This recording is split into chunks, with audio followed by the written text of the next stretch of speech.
नित्यं भागवत सेवया भगवते उत्तमश्लोके भक्तिर्भवति नैष्ठिकी. First chapter and fifth chapter 20th shloka எடுத்துக்கிட்டீங்களா? எல்லாமே ஓப்பன் பண்ணிட்டீங்களா புக்கு? யசோதா மாதாஜி, இதம் ஹி விஸ்வம் பகவானி விதாரோ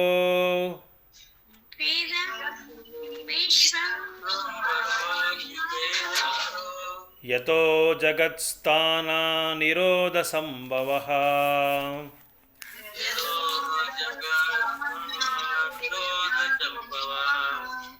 ததி ஸ்வயம் வேத பாவம் ஸ்தாதபேதே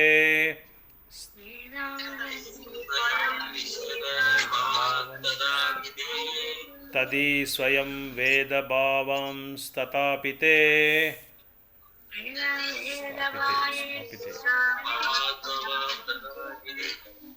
பிரதேசமாத்ரம் பவதः பிரதர்ஷிதம்.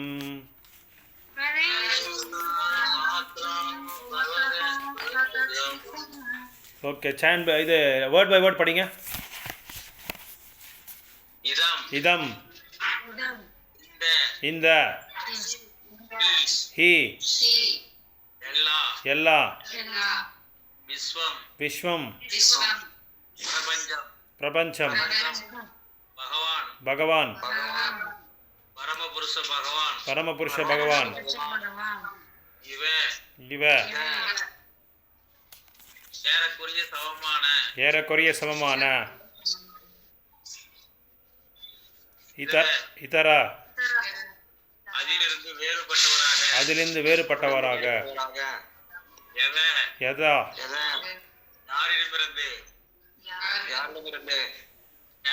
ஜகத் உலகங்கள் ஸ்தான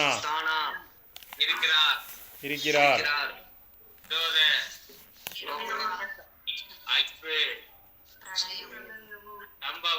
சம்பவா படைப்பு ததாபி மற்ற அனைத்தும் சுயமாகவே வேதா அறிந்திருக்கிறேன் பாவான் தாங்கள் ததாபி இருந்தாலும் தே உமக்கு பிரதேச மாத்திரம்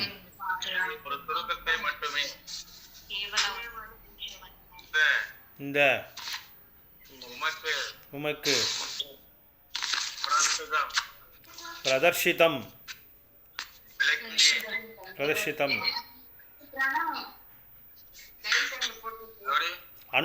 அனுவாதா கௌரி மாதாஜி.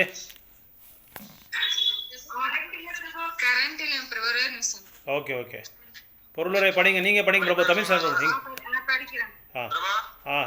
நீங்களே படிங்க பிரபு.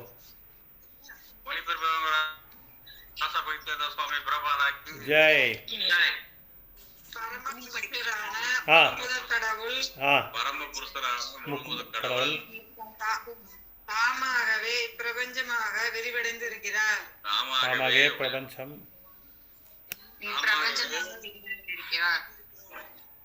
என்றாலும் அதிலிருந்து அவர் பிரிந்தே இருக்கிறார். அவரிடமிருந்து தான் இப்பிரபஞ்சம் தோன்றியுள்ளது. அவரையே அது சார்ந்துள்ளது. மேலும் அழிவுக்கு பின் அவருக்குள்ளேயே அது புகுந்தும் விடுகின்றது. இவற்றையெல்லாம் நீர் அறிவீர். நான் ஒரு சுருக்கத்தை மட்டுமே கொடுத்திருக்கிறேன். பொருளுரை படிங்க. வழங்குவர் அபிஷேகம் பக்தி வேதாந்தா ஸ்ரீல பிரபுபாத கி ஜெய். முகுந்தன் அல்லது பகவான் ஸ்ரீ கிருஷ்ணர் உருவமாகவும் அருவமாகவும் இருப்பதை தூய பக்தர் ஒருவர் அறிந்திருக்கிறார். அருவமான பிரபஞ்ச தோற்றம் முகுந்தனின் சக்தியிலிருந்து தோன்றியிருப்பதால் அதுவும் முகுந்தனின் ஆகும். உதாரணமாக, ஒரு மரம் முழுமையானதாக இருக்கிறது, ஆனால் அதன் இலைகளும் கிளைகளும் அம்மரத்தில் இருந்து தோன்றிய சிறு சிறு பகுதிகளாக உள்ளன என்பதால் அவைகளும் மரமாகவே கருதப்படுகின்றன. ஆனால் முழு மரத்தை தனிப்பட்ட முறையில் இலைகள் என்றோ அல்லது கிளைகள் என்றோ கூற முடியாது. பிரபஞ்ச படைப்பு முழுவதும் பிரம்மம் என்பதை தவிர வேறொன்றும் இல்லை. பரபிரம்மத்திலிருந்து அனைத்தும் தோன்றுகின்றன. எனவே அவரிலிருந்து பிரிந்திருப்பது ஒன்றும் இல்லை என்பதுவே இதன் பொருளாகும். அதை போலவே அங்க உறுப்புகளான கைகளும் கால்களும் கூட உடல் என்றே அழைக்கப்படுகின்றன. ஆனால் முழு தொகுதியாக உள்ள உடலை தனிப்பட்ட முறையில் கைகள் என்றோ அல்லது கால்கள் என்றோ அழைக்க முடியாது. பகவான் நித்திய தன்மை, அறிவு மற்றும் அழகு ஆகியவற்றை கொண்ட தெய்வீக வடிவமாக இருக்கிறார். இதனால் பகவானுடைய சக்தியும் படைப்பும் கூட ஓரளவிற்கு நித்தியமானதாகும். அறிவும் அழகும் நிரம்பியதாகவும் காணப்படுகின்றது. ஆகவே புறசக்தியான மாயையின் ஆதிக்கத்திலுள்ள பந்தப்பட்ட ஆத்மாக்கள் ஜட இயற்கையின் மலைக்குள் சிக்கிக் கொள்கின்றனர். முழு உடலிலிருந்து துண்டிக்கப்பட்டுவிட்ட கை அல்லது கால் உடலோடு இணைந்துள்ள கைக்கும் காலுக்கும் சமமானதாக இருக்காது. அதே போலவே பரமபுருஷரின் உன்னத அன்பு தொண்டிலிருந்து பிரிந்துள்ளதான தெய்வ நம்பிக்கையற்ற ஒரு நாகரிகம் துண்டிக்கப்பட்ட கை கால்களை போன்றதாகும். இத்தகைய அங்க உறுப்புகளை கை கால்களை போல் காணப்பட்டாலும் அவற்றை கை கால்களை போல் செயலாற்ற முடியாது. பகவத் பக்தரான நன்கு அறிந்திருந்தார். ஆகவே இக்கருத்தை இன்னும் தெளிவாக விளக்கும்படி நாரதர் வியாசருக்கு அறிவுரை கூறுகிறார். இதனால் பந்தப்பட்ட ஆத்மாக்கள் வியாசரிடமிருந்து பாடங்களை கற்று பரமபுருஷ பகவானே அனைத்திற்கும் மூல காரணம் என்பதை புரிந்து கொள்ள முடியும். படிக்கணுமா? நானே படிக்குவேன் ப்ரோ. படிங்க. தமிழ் சார் பிரபு, நீங்க ஒரு பேராகிராஃப் படிங்க பிரபு. Second paragraph. ஜெயலட்சுமி படிங்க செகண்ட் பேராகிராஃப்.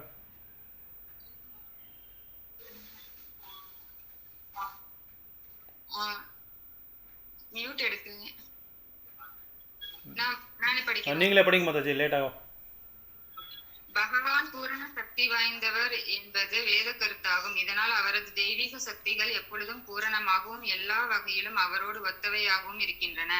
ஜட மற்றும் ஆன்மீக உலகங்களும் அவற்றின் உப பொருட்களும் பகவானின் பகிரங்க, புற மற்றும் அந்தரங்க அக சக்திகளிலிருந்து வெளிப்படுகின்றன. பகிரங்க சக்தி தாழ்ந்தது, ஆனால் அந்தரங்க சக்தி உயர்ந்தது. உயர்ந்ததாக இருப்பது ஜீவ சக்தியாகும். எனவே சக்தி பகவானோடு முற்றிலும் ஒன்றுபட்டதாக விளங்குகின்றது. ஆனால் பகிரங்க சக்தி செயலற்றதாக இருப்பதால் அது ஓரளவுக்கு தான் பகவானோடு ஒன்றுபட்டதாக இருக்கிறது. ஆனால் இவ்விரு சக்திகளுமே பகவானுக்கு சமமானவையோ அல்லது அவரை விட உயர்ந்தவையோ அல்ல. பகவானே எல்லா சக்திகளையும் உற்பத்தி செய்கிறார். மின்சக்தி எவ்வளவு சக்தி வாய்ந்ததாக இருப்பினும் அது எப்பொழுதும் பொறியியலாளரின் கட்டுப்பாட்டில் இருப்பதை போலவே அத்தகைய சக்திகள் எப்பொழுதும் பகவானின் கட்டுப்பாட்டிலேயே இருக்கின்றன. மனிதனும் மற்ற எல்லா ஜீவராசிகளும் பகவானுடைய அந்தரங்க சக்திகளே என்பதால் அவர்கள் பகவானோடு ஒன்றுபட்டவர்களாகவே உள்ளனர். ஆனால் அவர்கள் பகவானை விட உயர்ந்தவர்களோ அல்லது அவருக்கு சமமானவர்களோ அல்ல. பகவான் மற்றும் ஜீவராசிகள் ஆகிய அனைவரும் தனித்தனி நபர்களாவர். ஜடசக்தியின் உதவியுடன் ஜீவராசிகளும் கூட ஏதேனும் படைக்கின்றனர். ஆனால் அவர்களின் படைப்புகள் பகவானுடைய படைப்புகளுக்கு ஈடானவையோ அல்லது உயர்ந்தவையோ அல்ல. மனிதனின் ஒரு பொம்மையை போன்ற சிறிய வானவெளி கப்பலை படைத்து அதை விண்வெளியில் பாய்ச்சக்கூடும். ஆனால் பூமி அல்லது சந்திரனை போன்ற ஒரு கிரகத்தை படைத்து அதை அவர்களால் காற்றில் மிதக்க விட முடியும் என்பது அதன் பொருள் அல்ல. பகவானால் அப்படி செய்ய முடியும், மனிதனால் முடியாது. அறிவு பற்றாக்குறையாக உள்ளவர்கள் தங்களை பகவானுக்கு சமமானவர்கள் என்று கூறிக்கொள்கின்றனர். அவர்களால் ஒருபோதும் பகவானுக்கு சமமாக முடியாது. முழுமையான பூர்ணத்துவம் பெற்ற பின் ஜீவனான மனிதன் பகவானுடைய குணங்களின் பெரும் பகுதியை 78% வரை அடையக்கூடும். ஆனால் அவரை மிஞ்சுவதோ அல்லது அவருக்கு சமமானதோ ஒருபோதும் சாத்தியமில்லை. நோய்வாய்ப்பட்ட ஒரு நிலையில் ஜீவராசி தன்னை தன்னை பகவானுக்கு சமமானவன் என்று கூறிக்கொண்டு மாயா சக்தியினால் வழித்தவறி செல்கிறான். ஆகவே வழித்தவறி செல்லும் ஜீவராசிகள் பகவானின் உயர்வை ஏற்று அவருக்கு அன்பு தொண்டு புரிய சம்மதிக்க வேண்டும். இதற்காகத்தான் அவர்கள் படைக்கப்பட்டுள்ளனர். இது இல்லாமல் உலகில் அமைதியும் சமாதானமோ ஏற்படாது. இக்கருத்தை பாகவதத்தில் விரிவுபடுத்த வேண்டும் என்று சில வியாசதேவருக்கு நாரதர் அறிவுரை கூறுகிறார். இதே கருத்துதான் பகவத்கீதையிலும் விளக்கப்பட்டு உள்ளது. பகவானின் தாமரை பாதங்களில் பூரண சரணாகதி அடைய வேண்டும். அதுவே பக்குவம் அடைந்த மனிதனின் ஒரே கடமையாகும். ஹரே கிருஷ்ணா. ஹரே கிருஷ்ண. ஓம் அஜ்ஞானதிமிரந்தஸ்ய ஞானாஞ்சனாசலாகயா சக்ஷுருன்மிலிதம் येन तस्मै श्री गुरुवे नमः. श्री चैतन्य मनोभीष्टं स्थापितं येन भूतले स्वयं रूप कदा मह्यं ददाति स्वपदान्तिकं. जय श्री कृष्ण चैतन्य प्रभु नित्यानंद श्री अद्वैत गदाधर श्रीवासादि गौर भक्तवृंद. हरे कृष्णा कृष्ण कृष्ण हरे हरे, हरे राम राम राम हरे हरे. हरे कृष्णा कृष्ण कृष्ण हरे हरे, हरे राम राम राम हरे हरे. हरे कृष्णा कृष्ण कृष्ण हरे हरे, हरे राम राम राम हरे हरे. ஸோ பக்தர்கள் எல்லாருக்குமே இனிய வணக்க நமஸ்காரங்கள், தண்டவாத் பிரணாம்ஸ். ஸோ இந்த ப்ரோக்ராம் ஸ்டார்ட் பண்ணுறது முன்னாடி கொஞ்சம் ப்ராப்ளம் ஆகிடுச்சு லிங்கில். ஸோ எல்லாருமே கொஞ்சம் எக்ஸ்கியூஸ் பண்ணிக்கணும். ஸோ இந்த ஸ்லோக்காவில் ரொம்ப ஒரு அருமையான ஸ்லோக்கா. இந்த ஸ்லோக்கத்தை வந்து யார் ஒருத்தர் வந்து நல்லா புரிஞ்சுக்கிறாங்களோ அவங்களுக்கு வந்து இந்த படைப்பு பற்றி நல்லா புரிஞ்சிருக்குன்னு சொல்லி அர்த்தம். இது புரிஞ்சுக்கிட்டு செயல்பட்டால் அவங்க நல்லா என்ன சொல்கிறது, பகவானை பற்றி புரிஞ்சிருக்காங்க, பகவானுக்கு சார்ந்த எல்லா பொருள்களை பற்றியும் அவங்களுக்கு புரிஞ்சிருக்குன்னு அர்த்தம். நல்லா புரிதல் வந்திருக்குன்னு அர்த்தம். என்ன சொல்கிறாருன்னா, நாரதர் வந்து வியாசதேவருக்கு வியாச மகாதர்ஷி என்ன பண்ணார், எல்லாமே எழுதினார். மகாபாரதம் எழுதினார், உபனிஷத்து எழுதினார், புராணாஸ் எழுதினாங்க, நிறைய நூல்கள்லாம் எழுதிட்டு அவருக்கு ஒரு அசந்திருப்தி வந்ததுனால அவர் என்ன பண்ணார், உட்காந்துட்டு யோசனை பண்ணிட்டு இருக்கும்போது நாரதமுனி வந்தார். நாரதமுனி வந்து தன்னோட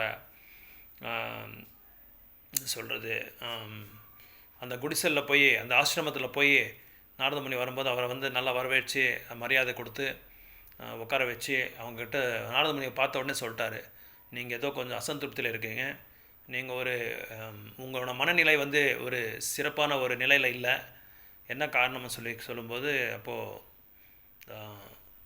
நான் வியாச மகர்ஷி சொல்கிறாரு, இந்த மாதிரி நான் மகாபாரதம் இந்த மாதிரி பெரிய பெரிய நூலெல்லாம் எழுதினேன், உபனிஷத்துக்கு புராணாஸ் எல்லாமே எழுதின பேர் கூட எனக்கு அசந்திருப்தியாக இருக்குது, ஒரு சந்தோஷமே இல்லை சொல்லி அவர் சொன்னும்போது நம்ம என்ன புரிஞ்சுக்கணும், எழுதின ஒரு ஆத்தரே வந்து எழுதினவரே வந்து அவருக்கே திருப்தி இல்லைன்னா படிக்கிறவங்களுக்கு எப்படி திருப்தி இருக்கும் அன்றது வந்து நாரதமுனி கூட ஒரு பாயிண்ட் இது சொல்கிறார். அதனால் நீங்கள் எதுக்காக இந்த உங்களோட அசந்திருப்திக்கு காரணம் என்ன சொல்லி நான் இப்போ உங்களுக்கு விளக்கத்தை கொடுக்குறேன் சொல்லும்போது தான் இதை பற்றியெல்லாம் பேசுகிறாரு நாரதமுனி. இதை பற்றியெல்லாம் பேசுகிறாரு. யாருக்காவது தெரியுமா ஏன் வந்து வியாச மகர்ஷி வந்து அவ்வளோ பெரிய நூல்லாம் எழுது அசந்திருப்தியாக இருக்காருன்னு சொல்லி யாருக்காவது தெரியுமா? பகவானை பத்தி புகழ்ந்து சொல்லலை மகாபாரதத்துல. Okay, very good, right, okay. So முக்கியமான காரணம் இங்கே என்னென்னா, அதான் இந்த ஸ்லோக்காவில் அதான் இப்போ சொல்கிறாங்களே மாதாஜி, அந்த ஆன்சரு தான் இங்கே இதில் இருக்குது. ஏன் அசந்திருப்திக்கு காரணம்னா, நம்ம என்ன செய்கிறோம், இப்போ ஒரு பெரிய கல்யாணம் செய்கிறோம், ஒரு குருபிரவேசமோ ஒரு கல்யாணமோ ஒரு பெரிய நாமகரண சம்ஸ்காரமோ ஏதோ ஒரு செய்யும்போது என்ன பண்ணுறோம், எல்லாருமே அங்கே வந்திருப்பாங்க.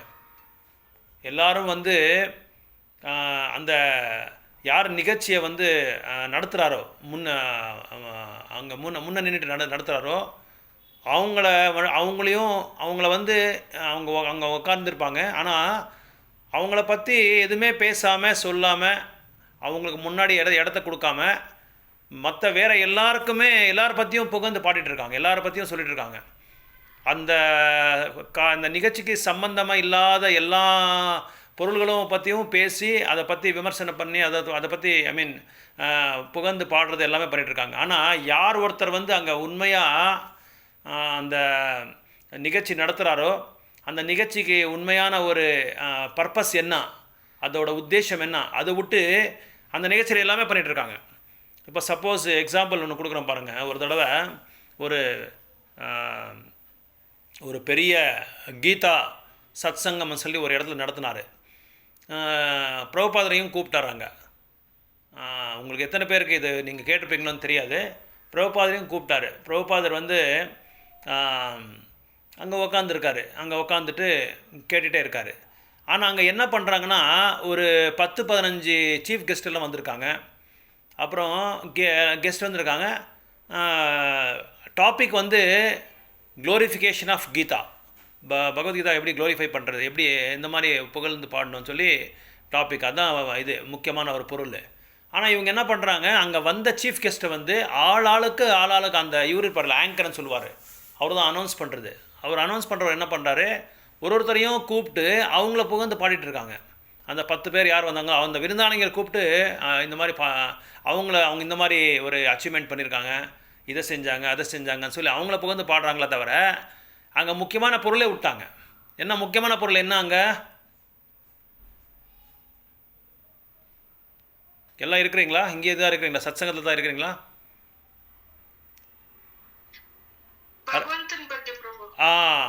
ಟಾಪಿಕ್ வந்து பகவத்கீதானா ಹೊಗಳೋದು. ಅದನ್ನು ಬಿಟ್ಬಿಟ್ಟು அதை விட்டுட்டு அவங்கள பற்றி அவங்க பேசிகிட்டே இருக்காங்க. அப்போ பிரபுபாதர் ஒரு 5 நிமிஷம் மைக் என்கிட்ட கொடுங்கன்னு சொல்லி சொன்னாங்க. அப்போது பிரபுபாதர்கிட்ட கொடுத்த பிறகு பிரபுபாதர் சொல்கிறாரு, இங்கே வந்த டாபிக் என்ன, நான் வந்து என்னை எதுக்காக கூப்பிட்டீங்கன்னு சொல்லி கேட்டாங்க. இந்த மாதிரி பகவத்கீதா வந்து அதை பற்றி நீங்கள் பேசுகிறதுக்காக தான் கூப்பிட்டோம். அப்போ உங்களுக்கு நீங்களே புகழ்ந்து பாடிட்டே இருந்தால் கீதையை பற்றி யார் பாடுவாங்க? அப்போ பொருளோட மீனிங் என்ன, அதோட உத்தேசம் என்ன, எல்லாமே நீங்கள் எல்லாம் விருத்தமாக நடந்துக்கிட்டு இருக்கீங்கன்னு சொல்லி பிரபுபாதர் சொல்கிறார். ஸோ அதான் இங்கே நடந்தது. அதான் என்ன பண்ணுறாரு, வியாசதேவர் வந்து பகவானோட புகழையும் பகவானுக்கு பக்தர்களுக்கு இருக்கிற அந்த உறவு, அவங்கக்கிட்ட எப்படி செயல்பட்டாங்க, எப்படி பணியாட்டினாங்க, அந்த லீலைகள்லாம் எப்படி செஞ்சாங்க, இது எல்லாமே விட்டுட்டு என்ன பண்ணாங்க, மகாபாரத்தில் அரசியலை பற்றியோ, அப்புறம் வந்து என்ன சொல்கிறது, எக்கனாமிக்ஸை பற்றி, அப்புறம் வந்து சோஷியலிசத்தை பற்றி, அப்புறம் பெண்களை பற்றி, ஆண்களை பற்றி, இது எல்லாமே இவர் எழுதினார், யார், வியாசதேவர் எழுதினார். ஆனால் பகவானை வந்து சம்பூர்ணமாக மறந்துட்டாங்க. பகவானை பற்றி பேசவே இல்லை, பகவானையும் புகழ்ந்து பாடலை. முக்கியமாக பகவானை புகழ்ந்து பாடணும். த ஹோல் பிரபுபாத் சொல்கிறாரு, the entire practice or sadhana is only to please Krishna and is pure devotees.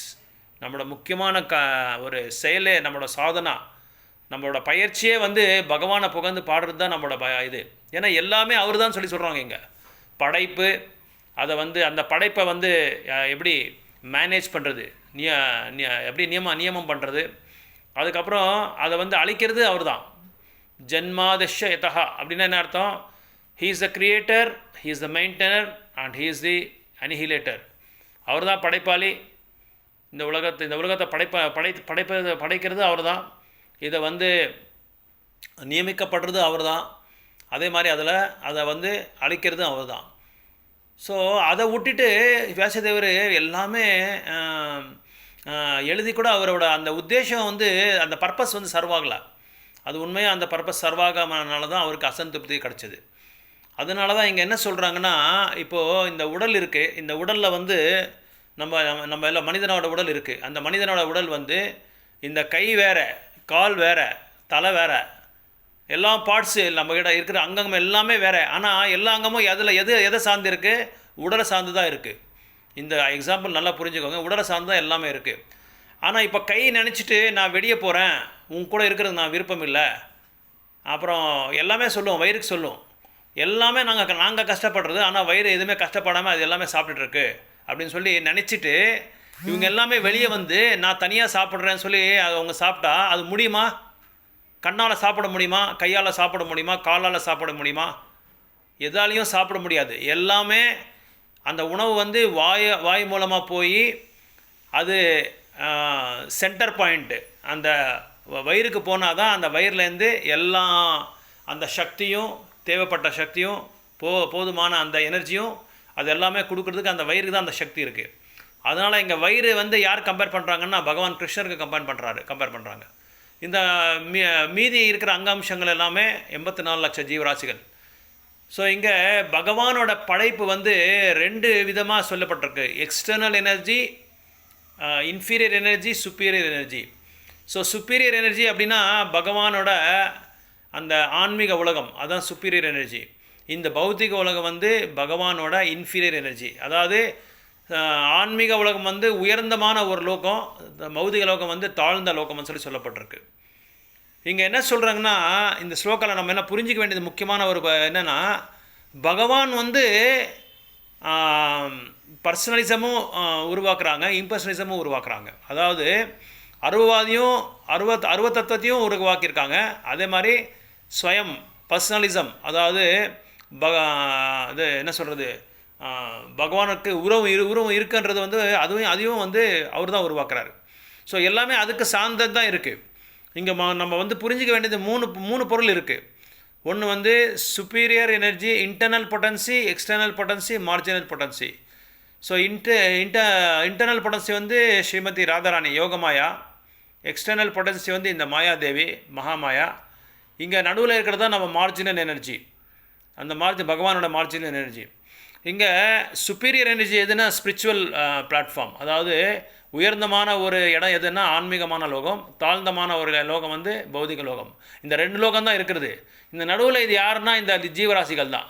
இந்த ஜீவராசிகள் வந்து either they can go to spiritual world or they can come back to the material world. It depends upon how they are going to choose, எப்படி வந்து select பண்ணுறாங்கன்றது தான் ரொம்ப important.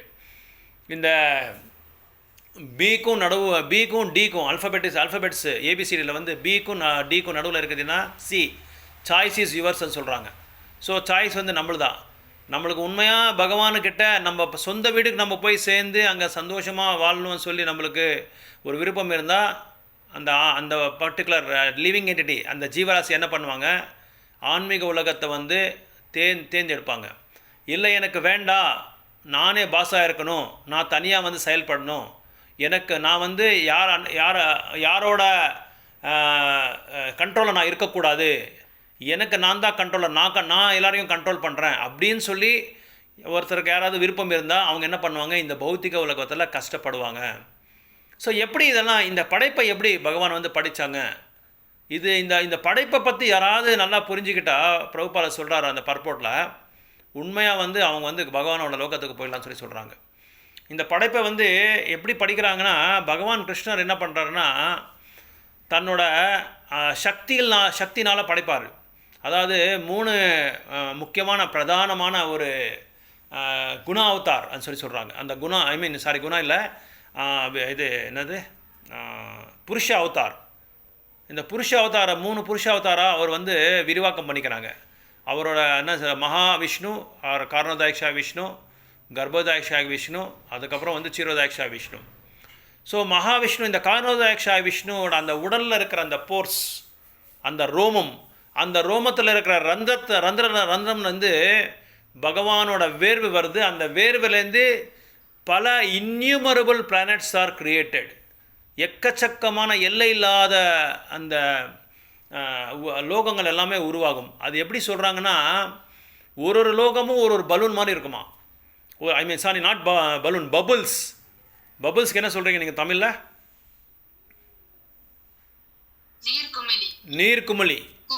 நீர்க்குமிழி வந்து ரொம்ப நேரம் இருக்காது. அப்படி சும்மா அப்படி பார்த்து அப்படி கண்ணு ஜஸ்ட் ஒரு ஐவிங்க் அப்படி பார்த்து கண்ணு மூடிட்டா வந்து டக்குன்னு அது இதாகிடும், உடஞ்சிடும். அந்த நீர்க்குமிழி அத்தனை இன்யூமரபிள் நீர்க்குமிழி இருக்கா, அதில் இன்யூமரபிள் பபுள்ஸ், அதுக்கு இங்கிலீஷில் பபுள்ஸ்ன்னு சொல்லுவாங்க. அத்தனை பபுள்ஸும் பகவானோட அந்த பிரம்ம சமயத்தில் சொல்லுவாங்க இந்த ஸ்லோகை பற்றி. அந்த போர்ஸ்லேருந்து நிறைய வருதான், அந்த ரோமத்தோட ரந்திரத்துலேருந்து நிறைய பகவான் வந்து அந்த இதை உருவாக்குறாங்க. அந்த என்ன சொல்கிறது, என்ன சொல்கிறது, கணிக்க முடியாத பிளானட்ஸ், கணிக்க முடியாத லோகங்களை வந்து உருவாக்குறாங்க. அந்த லோகம் எல்லாமே உருவாக்கிட்டு அவர் என்ன பண்ணுறாருன்னா, மறுபடியும் கர்ப்போதாயக்ஷாய் விஷ்ணுவாக வந்து அவரோட வடிவமாக வந்து விஸ்தரணம் பண்ணிக்கிறாங்க, எக்ஸ்பேண்ட் பண்ணிக்கிறாங்க. அந்த கர்ப்போதாயக்ஷாய் விஷ்ணு வந்து விஸ்தரணம் பண்ணிக்கும்போது அவர் வந்து எல்லா பிரம்மாண்டத்துலேயும் அவர் பிரவேசம் பண்ணுறாரு. கர்ப்போதாயக்ஷா விஷ்ணு எல்லா லோகத்திலும் பிரவேசம் பண்ணும்போது அவர் உட்காரது கூட இடம் இருக்காது அவருக்கு, கர்ப்போதக்ஷ விஷ்ணுக்கு. அதுக்கப்புறம் தான் சில காலம் காலம் ஐ மீன் டைம் ஆகின பிறகு நான் என்ன பண்ணுறாங்க, அந்த கர்ப்போதக்ஷ விஷ்ணுக்கு ஆதிசேஷர் வராரு. அந்த ஆதிசேஷர் மேலே அவர் உட்காருவார். அந்த ஆதிசேஷர் மேலே உட்காந்து எத்தனை லோகத்தை உருவாக்கியிருக்காங்களோ அத்தனை லோகத்தையும் கர்ப்போதக்ஷ விஷ்ணு பிரவேசம் பண்ணுவார். அது பிரவேசம் பண்ணி அவர் என்ன பண்ணுறாரு, பிரம்மாவை உருவாக்குறாரு. அவரோட தொப்பில் இருந்து ஒரு தண்டு வருது, தாமரை தண்டு. அந்த தாமரை தண்டு மேலே இலையெல்லாம் இருக்கும், அந்த பூவெல்லாம் வரும். அந்த பூ மேலே உட்காந்து பிரம்மா வராரு.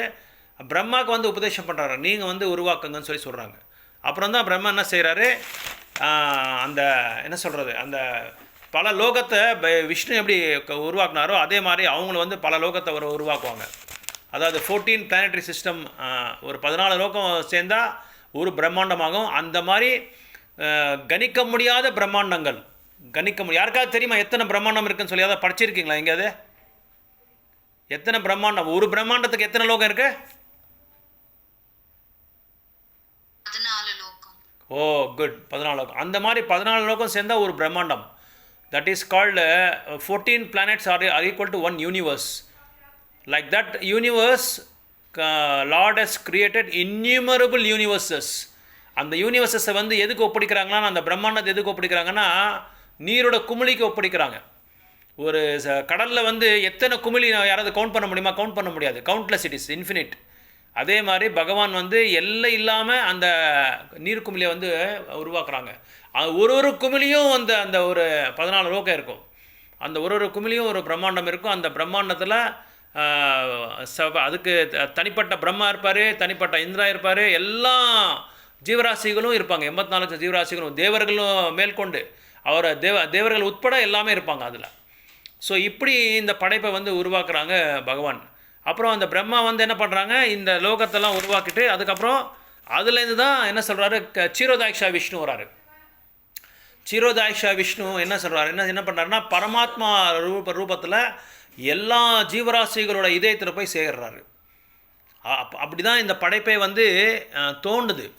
அவர் வந்து எப்போ அவர் வந்து அந்த பரமாத்மாவோட இதில் வந்து இணைகிறாரோ அப்போ தான் இந்த பிரம்மாண்டம் வந்து உருவாக்குது. அப்போ தான் அந்த 24 எலிமெண்ட்ஸ் வெளியே வருது, அந்த பௌதிகமான 24 எலிமெண்ட்ஸ் வெளியே வருது. அதுக்கப்புறம் அந்த 5 பஞ்சேந்திரியங்கள், அந்த பஞ்சேந்திரியங்களோட அந்த 5 பணியாற்ற அந்த பொருள்கள் அது எல்லாமே வருது. அதுக்கப்புறம் சூரியன், சந்திரா, அப்புறம் வந்து டிஃப்ரெண்ட் ஃப்ரூட்ஸு, இது எல்லாமே உருவாக்குறாங்க. இதெல்லாமே பகவான் உருவாக்கி இருக்கிறது தான். நம்ம எதுவுமே பகவானுக்கு ஜிஎஸ்டியோ ஐடியோ இல்லை சர்வீஸ் டேக்ஸோ எதுவுமே நம்ம கொடுக்குறது எல்லாமே ஃப்ரீயாக கொடுக்குறாங்க. சூரியன் வந்து ஃப்ரீயாக கொடுக்குறாரு, சந்திரனை ஃப்ரீயாக கொடுக்குறாரு. அப்புறம் பல வகையான என்ன சொல்கிறது, சுவையான பழங்கள் கொடுக்குறாங்க, சுவையான தானியங்கள் கொடுக்குறாங்க, சுவையான பசுங்கள் கொடுத்து நம்மளுக்கு பாலை கொடுக்குறாங்க, தண்ணியை ஜலத்தை கொடுக்குறாங்க, பூமியை கொடுத்துருக்காங்க. இது எல்லாமே படைக்கிறாங்க பகவான். ஆனால் நம்மக்கிட்ட எதுவுமே அவர் வாங்குறதில்ல. நம்ம இதெல்லாமே யூஸ் பண்ணிகிட்டு இருக்கிறோம், எல்லாமே நம்ம வந்து இது பயன்படுத்திகிட்டு இருக்கோம். ஆனால் நம்ம எதுவுமே பகவானுக்கு எதுவுமே கொடுக்கல, எதுவுமே நம்ம வந்து பகவானுக்கு வந்து பே பண்ணுறதில்ல, எந்த டேக்ஸு பே பண்ணுறதில்ல, எந்த பெனால்ட்டியும் நம்ம கொடுக்குறதில்ல பகவானுக்கு. ஆனால் பகவான் வந்து அன்பாக இதை நம்மளுக்கு கொடுத்துட்ருக்காங்க. இந்த படைப்பை வந்து நம்மளுக்கு அன்பாக கொடுத்துட்ருக்காங்க. இந்த பௌத்திக உலகமே அவர் வந்து நம்மளுக்கு இப்போ ஒரு பொக்கிஷமாக தான் கொடுக்குறாரு. இந்த பௌத்திக உலகத்தை நம்ம வந்து சரியாக பயன்படுத்திக்காமல் நம்ம என்ன செய்கிறோம், ஒரு தப்பான வழியில் நம்ம போயிட்டுருக்கிறோம். பாருங்கள், நீங்கள் கொஞ்சம் யோசனை பண்ணுங்கள். நம்ம உட்காந்து சத்சங்கம் பண்ணிகிட்ருக்கோம், பகவானை பற்றி கேட்டுருக்கோம். எது மேலே நம்ம எந்த பொருள் மேலே நம்ம உட்காந்துருக்கோம், பூமி மேலே தான் நம்ம உட்காந்துருக்கோம். அந்த பூமி மேலே நம்ம எதமா டேக்ஸ் கட்டுறோமா? இல்லை. அது கவர்மெண்ட்டு வாங்குறாங்க, அது பௌத்திகமான டேக்ஸு. ஆனால் ஆன்மீகமாக பகவான் ஏதாவது வாங்குறாங்களா? எதுவுமே வாங்குறதில்ல. தண்ணி வேணும், மழை பாருங்கள், மழை எக்கச்சக்கமான கனமழையை கொடுக்குறாங்க. ஆனால் தண்ணிக்கு நம்ம எதுவும் டேக்ஸ் கட்டுறதில்ல. பௌதிகத்தை வந்து கணக்கு எடுத்துக்காதீங்க, ஆன்மீகமாக நான் சொல்கிறேன். ஆன்மீக ஒரு பார்வையில் பார்த்தா நம்ம வந்து எதுவுமே நம்மளுக்கு பகவானுக்கு கொடுக்குறதில்ல நம்ம. ஆனால் பகவான் என்ன செய்கிறேன்னா, இது எல்லாமே நான் உங்களுக்கு கொடுத்துருக்கேன். இந்த பௌத்திக உலகத்தை வந்து எதுக்கு படைச்சிருக்காரு யாருக்காவது தெரியுமா? இந்த பௌத்திக உலகத்தை வந்து 2 உலகம் இருக்குது, ஆன்மீக உலகம், பௌத்திக உலகம். எதுக்காக இந்த பௌத்திக உலகத்தை படைச்சிருக்காரு பகவான்? என்ன காரணம், என்ன உத்தேசம், என்ன அது மர்மம் என்ன? யாருக்காவது தெரியுமா? ஒருத்தராக சொல்லுங்கள் பார்க்கலாம். உங்களுக்கு தெரிஞ்சது ஒரு ரீசனாக சொல்லுங்கள். எதுக்காக இந்த பௌத்திக உலகத்தை பகவான் படிச்சிருக்காரு? கொஸ்டின் எல்லாருக்கும் புரியுதா? இன்னொரு வாட்டி ரிப்பீட் பண்ணணுமா? பிரபு பகவான் வந்து நம்ம ஜீவராசிகள் வந்து அனுபவிக்கணும்னு ஆசைப்பட்டனால அவர் இந்த லோகத்துல நம்ம இங்க நம்மள இந்த லோகத்தை படிச்சிருக்கிறாரு. Okay, very good. இருந்து நீங்க ஓகே, வேற ஏதாவது பாயிண்ட் இருக்கா படிச்சுட்டு? நம்மளுக்கு ஆசை பிரபு, நம்மளுக்கு வந்து அப்படி இருக்கு இப்படி இருக்கு, நாமளும் ஓனரா இருக்கணும்னு சொல்லிட்டு இதெல்லாம் ஆசைப்பட்டனாலதான் நம்மளுக்கு இந்த மாதிரி கிடைச்சிருக்கணும். அதனால படிச்சிருக்காரு. ನಮ್ಮ ಜನ್ಮ ನಾವು ಮಾಡಿರೋ ಕರ್ಮ ಸುಕರ್ಮ ಇದೆಲ್ಲ ಮಾಡೋದ್ರಿಂದ ಜನ್ಮ ಕೊಟ್ಟಿದ್ದಾರೆ ಪ್ರಭು. ಓಕೆ ಪ್ರಭು, ಭೌತಿಕ ಬಂದು ನಾವು ಭಕ್ತಿ ಮಾಡ್ಬೇಕು ಮುಖ್ಯವಾಗಿ.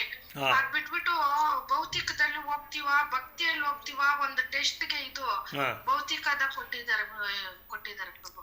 ಕರೆಕ್ಟ್. ನಾನು ಕ್ವಶನ್ನು ನೀವೆಲ್ಲ ಕರೆಕ್ಟ್, ನೀವು ಇವರ ಟ್ರ್ಯಾಕಲ್ಲಿ ಇದ್ದೀರಾ, ಇವಾಗ ಕರೆಕ್ಟಾಗಿ ಹೇಳ್ತಾ ಇದ್ದೀರಾ. ತುಂಬ ಸಂತೋಷ, ನೀವು ಹೇಳಿದ ಆನ್ಸರ್ ಎಲ್ಲ ತುಂಬ ಸಂತೋಷ, ತುಂಬ ಹತ್ರ ಬಂದ್ಬಿಟ್ರೆ. ಕಾರಣ ಏನು, ಯಾಕೆ ಇದನ್ನು ಇದು ಮಾಡಿದ್ದು, ಏನು ಭೌತಿಕ ಈ ಪ್ರಪಂಚನ ಯಾಕೆ ಸೃಷ್ಟಿ ಮಾಡಿದ್ರು? ನೀವು ಹೇಳಿದೆಲ್ಲ ಕರೆಕ್ಟು. ಗೌರಿ ಮಾತಾಜಿ ಹೇಳಿದ್ರು, என்ன மாதிரி நீங்கள் சொன்னது இந்த மெட்டீரியல் வேர்ல்டு? அனுபவிக்கணும். எஸ், அனுபவிக்கணும். இப்போ நம்ம அனுபவிக்கிறதுக்காக ஒரு செப்பரேட்டாக, ஏன்னா ஆன்மீக உலகத்தை நம்ம அனுபவிக்க முடியுமா? அனுபவிக்க முடியாது. ஏன்னா அங்கே கிருஷ்ணருக்கு மட்டும்தான் எல்லோரும் சேவை செய்வாங்க, அவருக்கு மட்டும்தான் எல்லோரும் தொண்டு செய்வாங்க, எல்லாருமே சேர்ந்து அவருக்கு ஒருத்தருக்கு தொண்டு செய்வாங்க. ஆனால் அங்கே வந்து நம்மளுக்கு யாராவது சேவை செய்கிறாங்களா, நம்ம வந்து என்ஜாய் பண்ண முடியாதா கிருஷ்ணர் மாதிரி அப்படின்னு சொல்லி ஒரு விருப்பம் நம்மக்கிட்ட இருந்ததுனால தான் நம்ம அங்கே நம்ம இருக்க முடியாது. இப்போ நம்ம ஒரு விருந்தாளி வீட்டுக்கு போகிறோம், விருந்தாளி வீட்டில் போயிட்டு நம்ம நினைக்கிற மாதிரி நம்ம அங்கே என்ஜாய் பண்ண முடியாது. ஏன்னா வீடு வந்து அவங்களுது. இப்போது எக்ஸாம்பிள், நம்ம வந்து ஒரு வாடகை வீட்டில் இருக்கோம், அந்த வாடகை வீட்டில் ஓனர் சொல்கிற மாதிரி தான் நம்ம கேட்கணும். நானே ஓனர்னு சொல்லி நம்ம இஷ்டத்துக்கும் ஃபர்னிச்சரெல்லாம் பண்ணி நல்லா டெக்கரேஷன்லாம் பண்ணி, இன்டீரியர் டெக்கரேஷனு அது இதெல்லாம் பண்ணிக்கிட்டு நம்ம அழகுப்படுத்திட்டா வீடை வந்து அவருக்கு வேணும்போது நம்ம காலி பண்ண சொல்லுவான். இல்லைங்க, நான் இது பண்ணியிருக்கேன், நான் டிவி வச்சுருக்கேன், நான் ஃப்ரிட்ஜ் வச்சுருக்கேன், வாஷிங் மிஷின் இருக்குது, என்கிட்ட வந்து இது வேக்யூம் கிளீனர் இருக்குது, நான் இன்டீரியர் டெக்கரேஷன்லாம் பண்ணியிருக்கேன், இது வீடு எந்தன்னு சொன்னால் என்ன பண்ணுவான்? 4 மூஞ்சி மேலே தட்டி வெளியே அனுப்புவான், பாத்திரங்கள்லாம் எடுத்து வெளியே போடுவான்.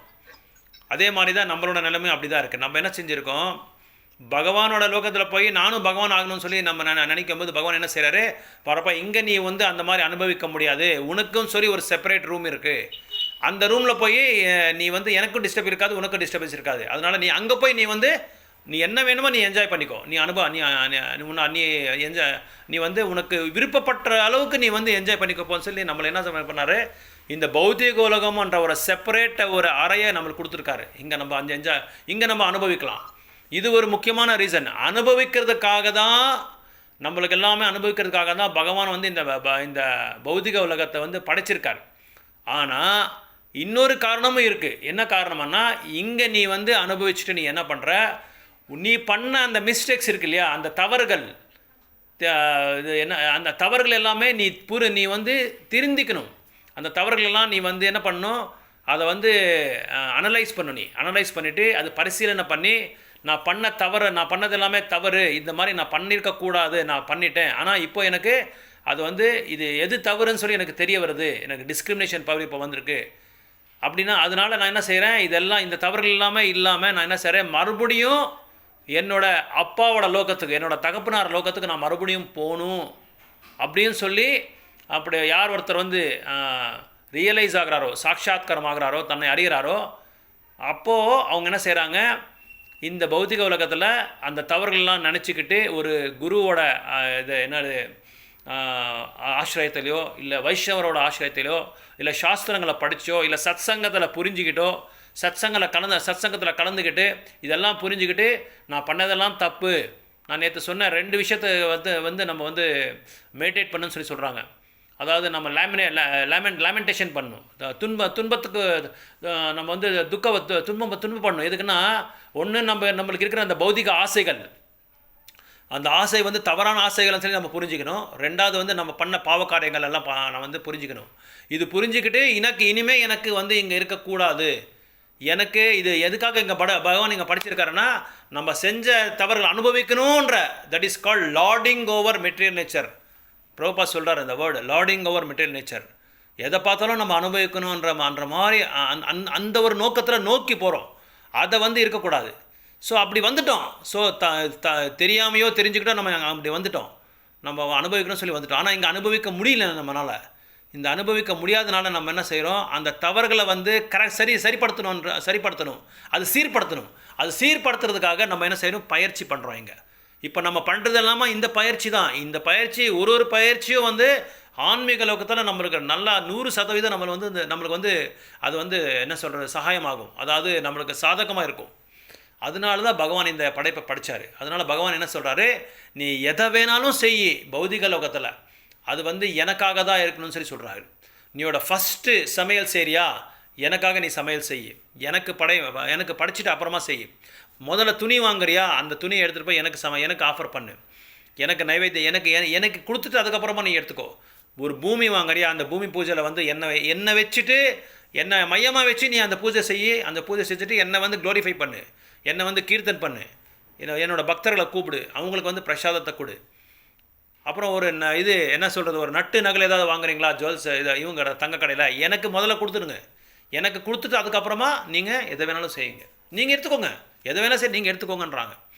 ஒரு டைலர், நீங்கள் துணி தைக்கிறீங்களா, அந்த டைலரோட முக்கியமான ஒரு இதுனா பகவானுக்காக துணி தைக்கணும், பகவானுக்காக துணி தைக்கணும். ஒரு இன்ஜினியர் இப்போ பாருங்கள், ஒரு பெரிய பில்டிங் கட்டுறாங்க, ஒரு என்ன சொல்கிறது, ஒரு பெரிய சாஃப்ட்வேரு இன்ஸ்டால் பண்ணுறாங்க.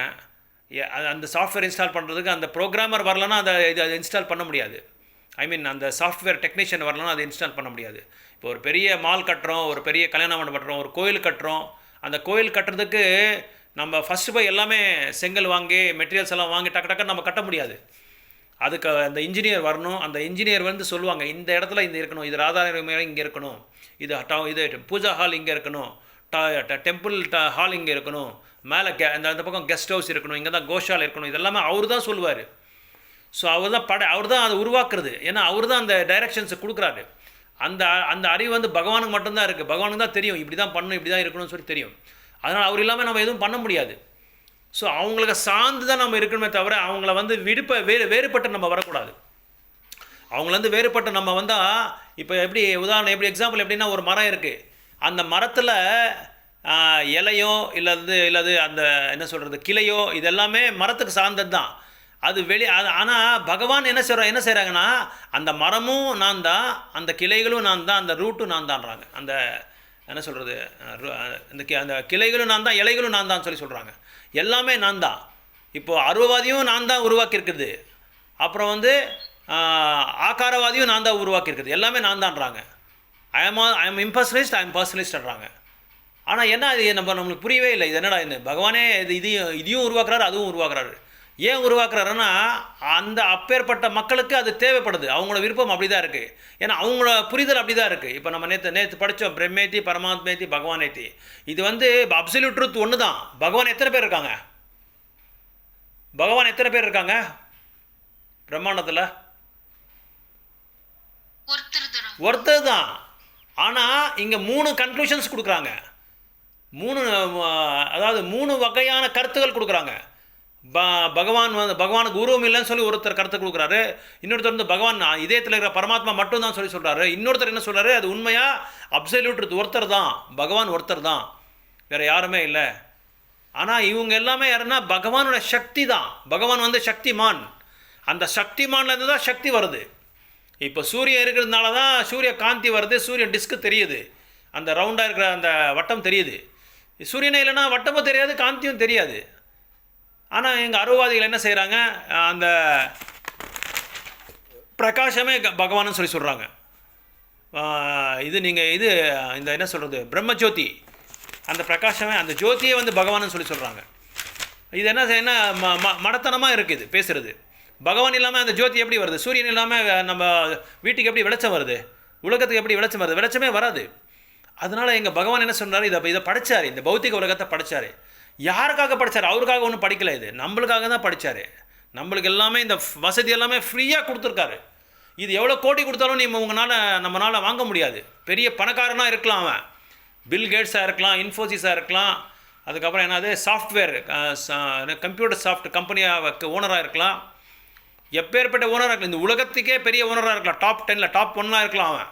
ஆனால் இது பகவானோட அந்த இதுக்கு வந்து சக்திக்கு வந்து யாருமே சமானம் கிடையாது. அவருக்கு அப்பாற்பட்டவரும் யாரும் கிடையாது, அவருக்கு சமானமும் யாரும் கிடையாது. ஸோ அதனால் இந்த பகவான் இங்கே 3 விஷயம் நம்ம புரிஞ்சிக்க வேண்டியதாக இருக்குது. ஒன்று வந்து பிரகிருதி, அதுக்கப்புறம் வந்து பகவான், ஜீவா, பரமாத்மா. இந்த 3 வந்து நம்ம புரிஞ்சுக்கணும். இது 3 இல்லாத நம்ம எதுவுமே செய்ய முடியாது. பகவான் அது என்ன லிவிங் என்ன சொல்கிறது, இங்கே பகவத்கீதையில் கூட நம்ம 5 முக்கியமான பிரதான பொருள்கள் இருக்குது. ஜீவா, பரமாத்மா, பிரகிருதி, காலா, கர்மா. ஸோ இந்த ஸ்லோக்கால் என்ன சொல்கிறாங்க, 3 விஷயத்தை ரொம்ப முக்கியமாக சொல்கிறாங்க. அதாவது ஒன்று வந்து பகவான், இன்னொன்று வந்து ஜீவராசி, இன்னொன்று வந்து இந்த பிரகிருதி, இந்த நேச்சர். இந்த பிரகிருதியை யார் உருவாக்குனது? பகவான். இந்த ஜீவராசிகளை யார் உருவாக்குனது?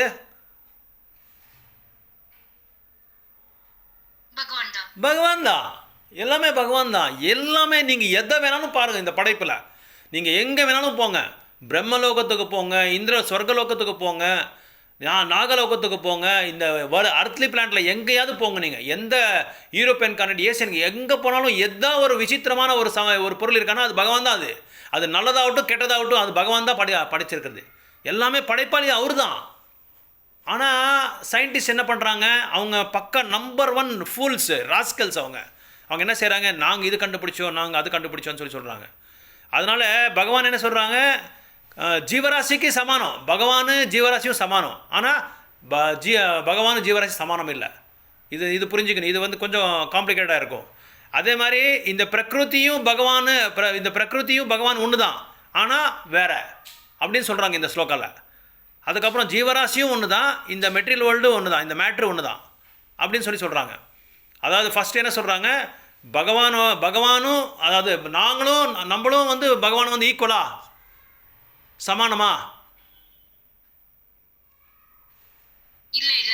இல்லை.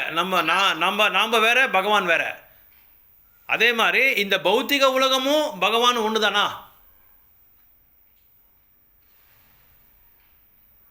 இந்த பௌத்திக உலகம், இந்த மெட்டீரியல் நேச்சர் பகவான் ஒன்று தானா? இல்லை. ஓகே. அதே மாதிரியே என்ன சொல்கிறாங்கன்னா, இந்த ஜீவராசியும் இந்த பௌத்திக உலகமும் ஒன்று தானா? நம்மளும் இந்த பௌத்திக உலகம் ஒன்று தானா? இல்லை. நான் சொல்கிற பாருங்க, சில பேர் என்ன கருத்து சொல்கிறாங்கன்னா, பகவான் ஜீவராசி ஆத்மா பரமாத்மா ஒன்று தான் சொல்கிறாங்க. யார் அது? நம்பர் 1 மாயாவாதிஸ், பக்கா மாயாவாதிஸ். அவங்க தான் மாயாவாதிஸ். இன்னும் சில பேர் என்ன சொல்கிறாங்க, பகவானும் இந்த பௌத்திக உலகமும் ஒன்று தான்றாங்க. அவங்க யாருன்னா எத்திஸ்ட்டு, நாஸ்திகவாதிங்க. இன்னும் சில பேர் என்ன சொல்கிறாங்க, இந்த ஜீவராசியும் இந்த பௌத்திக உலகமும் 2 ஒன்று தான் சொல்கிறாங்க. அவங்க யாருன்னா நம்பர் 1 ஃபூல்ஸு, அதாவது சயின்டிஸ்ட்டு. அவங்க என்ன சொல்கிறாங்க, நானும் இந்த பௌத்திக உலகம், இந்த படைப்பு எல்லாமே ஒன்று தான் சொல்கிறாங்க. ஆனால் இதுக்கு மேல் கொண்டு இந்த ஸ்லோக்காவில் சொல்கிறாங்க, இந்த பாகவதமில் என்ன சொல்கிறாங்கன்னா, நம்மளும் பகவான் ஒன்று தான், நம்மளும் இந்த பௌத்திக உலகமும் ஒன்று தான், நம்மளும் இந்த ஜீவராசியும் பௌத்திக உலகமும் ஒன்று தான். ஆனால் பகவான் என்ன சொல்கிறான், எது சைத்தன்ய மகாபிரபு என்ன சொல்கிறான்னா, யாருக்காவது தெரியுமா சைத்தன்ய மகாபிரபுவோட தத்துவம் யாருக்காவது தெரியுமா? கேட்டிருக்கீங்களா? சைத்தன்ய மகாபிரபு தத்துவத்தை சொல்லியிருக்காங்க. அவங்க அச்சிந்த பேத அபேத தத்துவா, அதாவது நானும் இந்த படைப்பில் இருக்கிற எல்லா ஜீவராசிகளும் ஒன்று தான். ஆனால் நான் வந்து கணிக்கும்போது எனக்கு நான் வந்து அளவற்ற சங்கத்தில் நான் இருக்கிறேன். ஆனால் ஜீவராசிகள் எல்லாமே ஒரு அணு ஆத்மான்னு சொல்கிறாங்க. அவங்க வந்து ஒரு என்னோட இதில் வந்து ஒரு சிறு தன்மை தான் அவங்கக்கிட்ட இருக்கும். என்கிட்ட எப்படி இருக்கும்? Countless, infinite, one cannot count. இப்போ வந்து இவர் பிரம்மா சொல்கிறார் ஒரு இதில், இந்த கடலில் எவ்வளோ கேலன்ஸ் ஆஃப் தண்ணி இருக்குதுன்னு சொல்லி ஒரு நல்ல நாள் வந்து கண்டுபிடிச்சிருவாங்களாம். யார்? சயின்டிஸ்ட்டு. அதே மாதிரி ஆகாயத்தில் எத்தனை நட்சத்திரம் இருக்கோ கண்டுபிடிச்சிடுறாங்களாம், எத்தனை மேகங்கள் இருக்கோ அது கூட கண்டுபிடிச்சிடுறாங்களா ஒரு நாள் வந்து சயின்டிஸ்ட்டு. ஆனால் எதை வந்து சயின்டிஸ்ட்னால் கண்டுபிடிக்க முடியாது? பகவானை வந்து எப்பவும் அவரை வந்து அழைக்க முடியாதுன்னு சொல்கிறாங்க. அவரை வந்து மெஷர்மெண்ட் பண்ண முடியாது, அவரை வந்து அழிக்கவே முடியாது. எந்த டேப்லேயாவது அதுக்கு there are no parameters to measure the Lord Supreme Personality of God. எந்த விதமான பாராமீட்டர்ஸும் கிடையாது. யாரும் பகவானை வந்து அழிக்க முடியாது. பலி சக்கரவர்த்தி என்ன ஆனார்? 3 அடியில் வந்து அவர் கொடுத்த அந்த வரத்தை, அவர் கொடுத்த அந்த இதை வந்து அவர் இது பண்ணிட்டார், மெஷர் பண்ணிட்டார். 3 ஜஸ்ட் 3 ஸ்டெப்ஸில் வந்து கம்ப்ளீட்டாக ஆன்மீக உலகம், பௌதிக உலகம் எல்லாத்தையும் அவர் 2 அடியில் அவரை மெஷர் பண்ணிட்டார். 3வது அடி அவருக்கு அவர் என்ன நினச்சார்? இவர் பலி சக்கரவர்த்தி, என்னோட உலகம் பெரிய உலகமாக இருக்குது, இவருக்கு எது வேணாலும் கொடுத்துடலாம், அதனால் 3 அடி தானே கேட்குறான், நீங்கள் அவ்வளோதானே கேட்குறது சொல்லி எடுத்துகிட்டு போங்கன்றாங்க. கடைசியில் அவரால் பண்ண முடியல. கடைசிக்கு என்ன சார், அவர் என்ன பண்ணார்? ஆத்ம நிவேதனம் ஆகிட்டார், பலி ஆகிட்டார். அவர் பலி வந்து சரணாயிட்டார் கிருஷ்ணருக்கு. அதனால் இங்கே என்ன சொல்கிறாங்கன்னா சைத்தன்ய மகாபிரபு, இதுக்கு மேலே ஜீவராசியும் ஜீவாத்மா பரமாத்மா நம்ம வேறேன்றோம். ஆனால் சைத்தன்ய மகாபிரபு என்ன சொல்கிறாரு? 2 பேரும் ஒன்று தான். ஆனால் அளவில் நான் வந்து பெரியவன், நீங்கள் அளவில் வந்து நீங்கள் சிறியவங்கன்னு சொல்லி சொல்கிறாங்க. புரியுதுங்களா எல்லாருக்குமே? எல்லாருக்கும் புரியுதுங்களா? ಅದು ಭಗವಂತ ಏನು ಹೇಳ್ತಾನೆ, ಚೈತನ್ಯ ಮಹಾಪ್ರಭು ಹೇಳಿದ ತತ್ವ ಏನಂದರೆ, ಈಗ ಸಮುದ್ರದಲ್ಲಿ ಇರೋ ನೀರು, ಸಮುದ್ರದಲ್ಲಿ ಇವಾಗ ನೀರಿದೆ, ನಮ್ಮ ಬಾವಿನಲ್ಲಿ ನಮ್ಮ ಟ್ಯಾಪಲ್ಲಿ ನೀರು ಬರುತ್ತೆ, 2 ಒಂದೇ ತಾನೆ, ನೀರು ತಾನೆ, 2 தண்ணி தான். இது நம்ம டேப் ஓப்பன் பண்ணால் தண்ணி தான் வரும். அங்கே கடலில் இருக்கிற தண்ணியும் 2 ஒன்று தான். என்ன டிஃப்ரென்ஸ் இருக்குது 2க்குமே? சொல்லுங்கள் பார்க்கலாம்.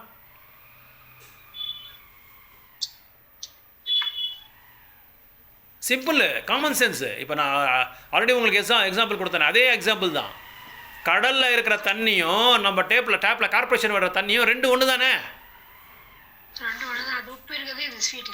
அது ஓகே, நீங்கள் தன்மையில் சொல்கிறீங்க, கரெக்டு, டேஸ்ட்டில் சொல்கிறீங்க. பட் அளவில் வந்து கடல் பெருசு. நம்ம டேப் வாட்டர் எவ்வளோ நாள் வரும்? காலையில் வரும், சாயங்காலம் முடிச்சிடும். எத்தனை அந்த கடல் அளவுக்கு நான் இருக்கா தண்ணி? எதே இல்லை. ஒரு தடவை அது காலி ஆகிட்டுனா மறுபடியும் ஜென்ரேட் பண்ணும் வாட்ரு. போர்லேருந்து வரணும், ஓவர் டேங்க் எடுத்துக்கணும், ஓவர் டேங்க்லேருந்து சப்ளை பண்ணணும். ஆனால் அப்படி கிடையாது பகவான். இப்போ நீங்கள் எவ்வளோ தண்ணியாவது எடுத்துக்கோங்க, 1 லிட்டர் எடுத்துக்கோங்க, 2 லிட்டர் எடுத்துக்கோங்க, 1000 லிட்டர் எடுத்துக்கோங்க, உலகத்துக்கு வேண்டிய தண்ணி எல்லாமே எடுத்துருங்க. தண்ணி காலி ஆகிடுமா கடலில்? அதே தான் கிருஷ்ணர், அதுதான் அவர் பூர்ணம். எவ்வளோ தான் நீங்கள் எடுத்து பயன்படுத்திக்கிட்ட கூட அந்த அவங்கக்கிட்ட இருக்கிற சக்தி அந்த அளவு அப்படியே இருக்கும். அதனால தான் அளவில் வந்து அவர் ரொம்ப அதிகமாக இருக்கார். அந்த அதிகத்தை வந்து நம்ம வந்து எந்த ஒரு கருவியாலையும் அதை வந்து மெஷர்மெண்ட் பண்ண முடியாது, அதை வந்து அழிக்க முடியாது. ஆனால் நம்ம வந்து அந்த சமுத்திரத்தில் அந்த கடலில் இருக்கிற ஒரே ஒரு சின்ன ட்ராப், நம்ம அவ்வளோதான், ஒரே ஒரு பிந்து, ஜஸ்ட் ஒரு பிந்து. இப்போ இது கேஜிஎஃப் எத்தனை பேருக்கு தெரியும்? இது கேஜிஎஃப் ಗೋಲ್ಡ್ ಫೀಲ್ಡ್ಸ್. ನಿಮ್ಮೂರು KGF ಸರಿ, ಅಲ್ಲೊಂದಿನ ಇದಾಕ್ಬಿಡೋಣ, ಪಾನಿಹಟ್ಟಿ ಹಾಕ್ಬಿಡೋಣ.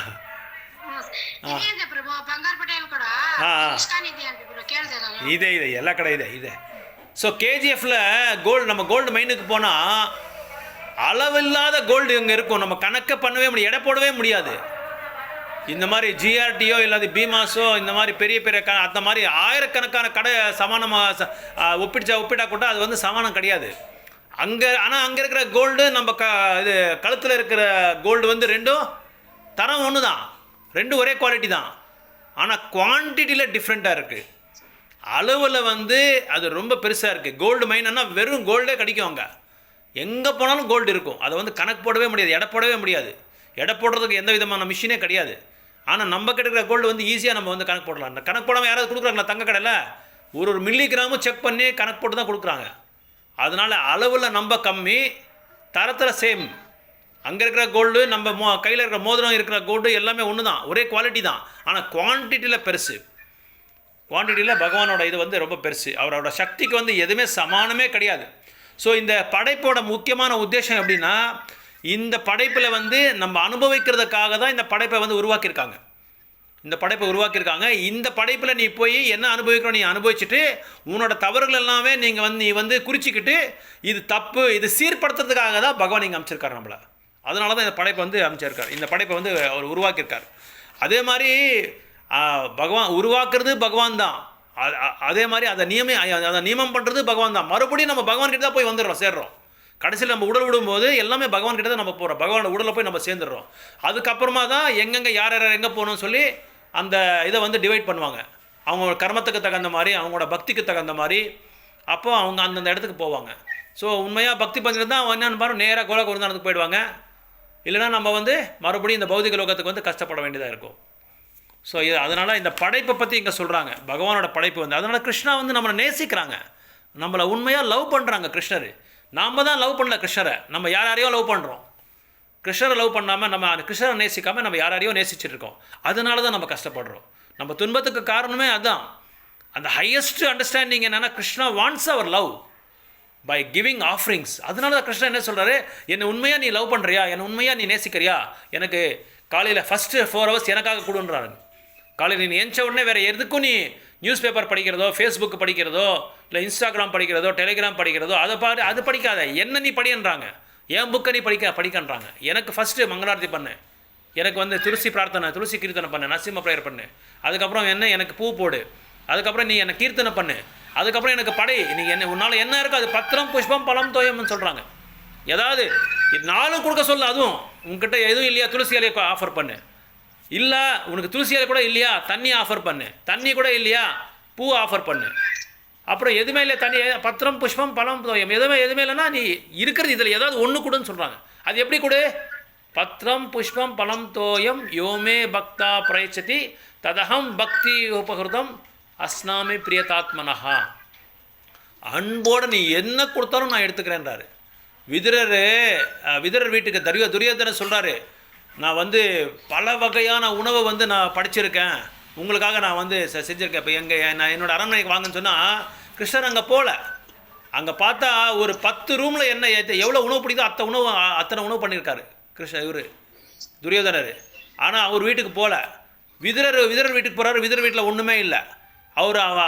கிருஷ்ணர் வந்த சந்தோஷத்தில் என்ன பண்ணுறாரு, அவர் விதுரராணி அவங்க மனைவி வாழைப்பழம் எடுத்து கொடுத்துட்றாரு. அது வாழைப்பழமும் கொடுக்கல, பழத்தை எடுத்துகிட்டு தூக்கி போட்டு அந்த சந்தோஷத்தில் மறந்துட்டு அந்த தோலை கொடுக்குறாரு. அதே வந்து அவர் சந்தோஷமாக சாப்பிட்றாரு. அதனால் கிருஷ்ணன் நம்ம என்ன எதிர்பார்க்குறாருன்னா உண்மையான அன்பை நம்ம பார்க்குறாரு, உண்மையான அன்பை தான் தேடுறாரு. அது நீங்கள் அன்பை கொடுக்குறீங்களான்னு சொல்லி வெயிட் பண்ணுறாரு. அவர் காத்துட்டு இருக்காரு. அது அந்த அன்பை வாங்கிறதுக்காக தான் அவர் வெயிட் பண்ணுறாரு. நீங்கள் பாருங்கள், இப்போது ஒரு தகப்பனார் இருக்கார், அவங்களோட பொண்ணுக்கு வந்து பர்த்டே நாளைக்கு. அவங்க வந்து என்ன பண்ணுறாங்க, ஸ்வீட் ஸ்டாலுக்கு போய் ஒரு 2 kg ஸ்வீட்ஸ் வாங்கிட்டு வராங்க பொண்ணுக்காக, பொண்ணு சாப்பிட்ணுன்ட்டு 2 kg ஸ்வீட் வாங்கி, அம்மா இந்தம்மா உனக்கு என்ன சொல்கிறது ஹரே கிருஷ்ணா பர்த்டே டு யூன்னு சொல்லி அந்த ஸ்வீட்ஸ் எல்லாம் அந்த பொண்ணுக்கு கொடுக்குறாங்க. அந்த பொண்ணு என்ன பண்ணு தெரியுமா, மியூட்டில் போடுங்க. ரொம்ப முக்கியமான ஒரு விஷயம் சொல்லிட்டு இருக்கேன். அந்த தகப்பனார் என்ன செஞ்சார், அந்த ஸ்வீட்ஸ் பர்த்டே நாள் கொடுத்தா அந்த பொண்ணு கொடுக்குறாங்க. பொண்ணு என்ன பண்ணுறாங்க, அந்த பொண்ணு என்ன பண்ணுறாங்க சொல்லுங்கள் பார்க்கலாம். அந்த ஸ்வீட்ஸ் வாங்கிட்டு யாருக்காவது ஒரு ஐடியா இருக்கா பாருங்கள், யோசனை பண்ணுங்கள், கெஸ் பண்ணுங்கள், டக்குன்னு சொல்லுங்கள் பார்க்கலாம். கரெக்டு. இங்கே வந்து ஆஃபர், ஓகே ஆஃபரிங் கரெக்டு. யாருக்கு ஆஃபர் பண்ணுறாங்க, ஓகே அது good, very good, nice. Spiritually speaking good, but generally speaking one second bro. இப்போது ஸ்வீட்ஸு அப்பா எடுத்துகிட்டு வராங்க பொண்ணு கொடுக்குறதுக்காக. ஜென்ரலி ஸ்பீக்கிங் அதெல்லாம் ஆஃபர் ஆகிடுச்சு, எல்லாமே ஆகிடுச்சு. அப்புறம் அப்பா எடுத்துகிட்டு வந்து ஆஃபர் பண்ணிவிட்டு பொண்ணு கொடுக்குறாங்க. பொண்ணு என்ன பண்ணுறாங்க, அந்த ஸ்வீட்ஸ் எடுத்துகிட்டு யாருக்கு டிஸ்ட்ரிபியூட் பண்ணுறாங்க, ஒரு நிமிஷம் பக்கத்தில் ஃபேமிலி. ஓகே ஒரு நிமிஷம் கீதாமதி, ஒரு நிமிஷம் சரி. பக்கத்தில் ஃபேமிலி வேறு. Okay good nice. யார் வாயில்,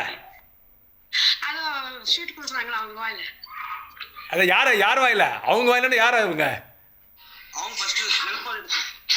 இல்லை கீதா மாதிரி யார் வாயில் போடுறாங்க சொல்லுங்க பார்க்கலாம். இல்ல பிரபு, அந்த ஸ்வீட் குடுக்குறாங்க, அப்பா அவங்க வந்து கொடுத்தாங்க ஸ்வீட், அந்த பொண்ணு அவங்களே கொஞ்சம் டேஸ்ட் பண்ணிக்கிறாங்க. யார் டேஸ்ட் பண்ணுறாங்க, ஸ்வீட் கொடுக்குங்க. இல்லை மாதாஜி, இப்போது ஸ்வீட் எடுத்து வாயில் போட்டுக்கிறாங்கன்னு சொல்கிறீங்க இல்லையா, ஸ்வீட்டு யார் எடுத்து வாயில் போடுறாங்க, யார் வாயில் போட்டுக்கிறது, கரெக்ட், எக்ஸாக்ட்லி 100% ரைட். இதான் நான் எதிர்பார்த்தேன், இந்த ஆன்சர் தான் எதிர்பார்த்தேன்.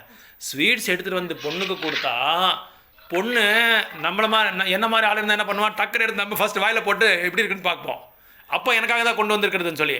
ஆனால் அந்த பொண்ணு உண்மையான பக்தராக இருந்தால் என்ன செய்கிறாரு, அப்பா எனக்கு அன்பாக கொண்டு வந்து கொடுத்துருக்காரு, அப்பா எனக்கு அன்பாக இந்த பூமியை கொடுத்துருக்காரு, இந்த ஆகாயத்தை கொடுத்துருக்காரு, இந்த தண்ணியை கொடுத்துருக்காரு, இந்த சாஸ்திரங்களை கொடுத்துருக்காரு, பக்தர்களை கொடுத்துருக்காரு, வைஷ்ணவர்களை அமைச்சிருக்காங்க, நிறைய உற்சவங்கள் பண்ணுறதுக்கு எனக்கு அறிவு கொடுத்துருக்காங்க, இந்த பகவத்கீதை படிக்கிறதுக்கு அறிவு கொடுத்துருக்காங்க, இவ்வளோ படைப்பு கொடுத்துருக்காங்க, இவ்வளோ குவாலிஃபிகேஷன் கொடுத்துருக்காங்க அப்படின்னு சொல்லி என்ன பண்ணுது அந்த பொண்ணு, அந்த ஸ்வீட்டை எடுத்து அப்பா வாயில் ஃபஸ்ட்டு வைக்கிறாங்க, நீங்கள் ஃபஸ்ட்டு சாப்பிடுங்கப்பான்னு சொல்லி.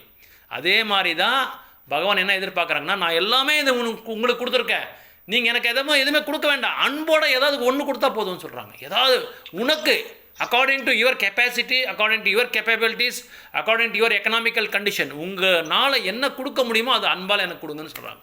தங்கத்தட்டையில் கொடுக்க சொல்ல அவர், தங்கத்தட்டையில் எனக்கு எல்லாமே படிங்கன்னு சொல்லி ஒரு இலை எடுத்துகிட்டு வந்து ₹2 இலை எடுத்துகிட்டு வந்து நீங்கள் எனக்கு என்ன கொடுத்தாலும் பரவாயில்லன்னு சொல்லி சொல்கிறாங்க.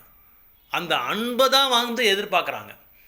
அதனால தான் இந்த படைப்பு கொடுத்துருக்குறது பகவான் அதனால் இந்த படைப்பு கொடுத்தது பகவான் எல்லாமே நம்ம என்ஜாய் பண்ணிகிட்ருக்கோம். We are not expressing any pinch of a gratitude to Lord. ஒரு சிறு அளவுக்கு கூட பகவானுக்கு கிருத்தஜ்ஞதைகள் நம்ம தெரிவிக்கலை, அவருக்கு தேங்க்ஸ் சொல்ல, அவருக்கு வந்தனங்கள் சொல்ல.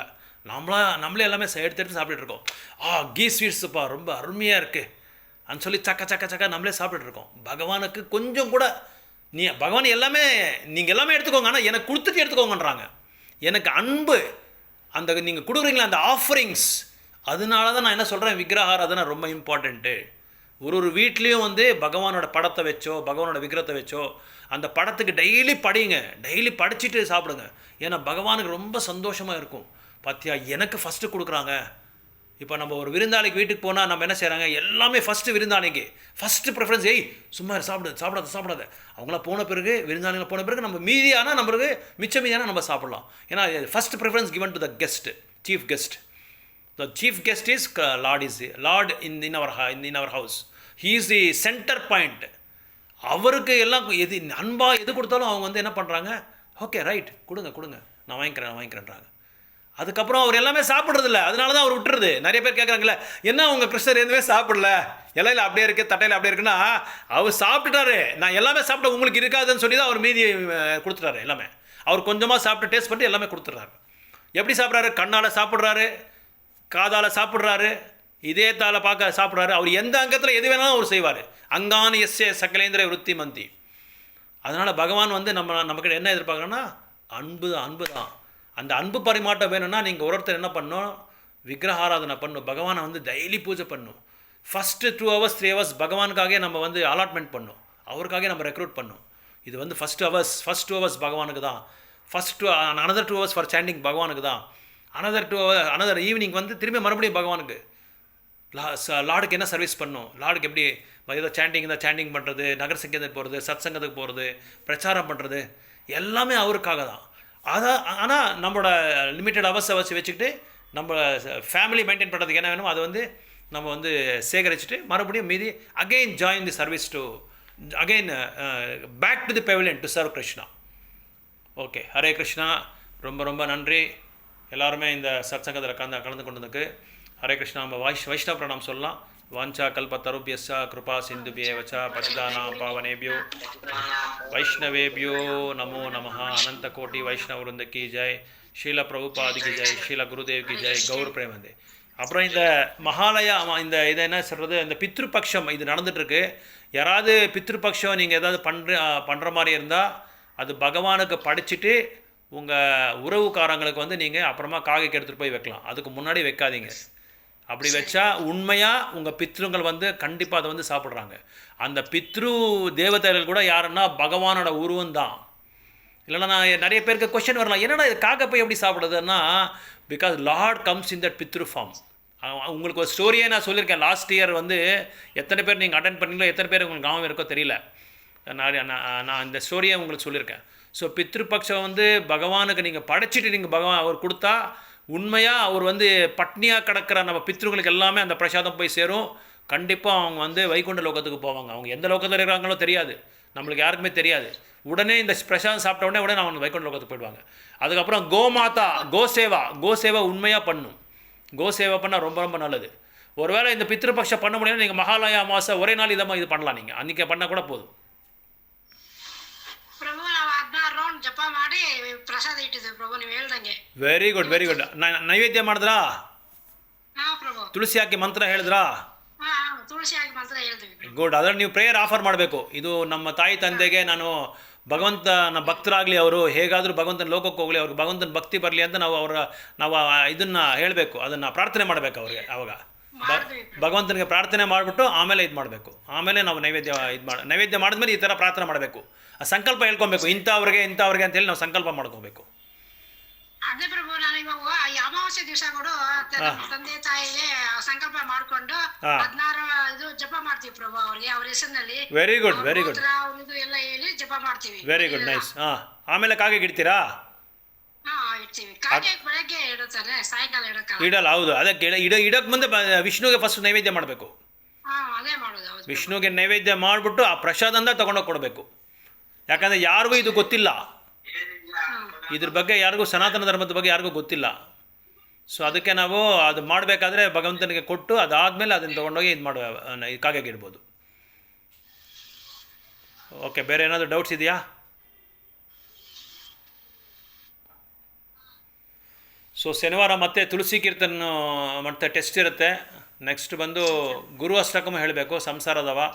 ಅದಾದಮೇಲೆ ಪ್ರಭುಪಾತ್ ಪ್ರಣತಿ, ಪಂಚತತ್ವ ಮಂತ್ರ, ಇದಕ್ಕೆಲ್ಲ ಹೆಸರಿರುತ್ತೆ. ಆ ಹೆಸರು ಕೇಳ್ತೀನಿ, ನೀವು ಹೇಳಬೇಕು. ಶನಿವಾರ ಬಂದು ಮತ್ತೆ ನಾವು ಭೇಟಿಯಾಗೋಣ ಎಲ್ಲರೂ. ಹರೇ ಕೃಷ್ಣ. ಇವತ್ತಿನ ಕ್ಲಾಸಲ್ಲಿ ಏನೋ ಡೌಟ್ ಇದೆ ಕೂಡ ಮತ್ತೆ ನೀವು ಶನಿವಾರ ಕೇಳ್ಬೋದು. ಹರೇ ಕೃಷ್ಣ. ಹರೇ ಕೃಷ್ಣ. ಹರೇ ಕೃಷ್ಣ. ಹರೇ ಕೃಷ್ಣ. ಧನ್ಯವಾದ. ಹರೇ ಕೃಷ್ಣ. ಹರೇ ಕೃಷ್ಣ. ಹರೇ ಕೃಷ್ಣ. ಹರೇ ಕೃಷ್ಣ. ಹರೇ ಕೃಷ್ಣ. ಹರೇ ಕೃಷ್ಣ. ಹರೇ ಕೃಷ್ಣ. కంపల్సరీ ఇది పెట్టాలనా ప్రభు? ఏం మాతాజీ? అమావాస్య దినం కంపల్సరీ పెట్టాలనా ప్రభు ప్రసాదము? కృష్ణ చైతన్యాన్ని ఆచరించే వాళ్ళు ఏది ఆచరించే అవసరం లేదు. ఒకవేళ ఇంట్లో ఏమైనా సమస్య ఉంటే, మీకేమైనా ఇష్టం ఉంటే మనం పెట్టొచ్చు.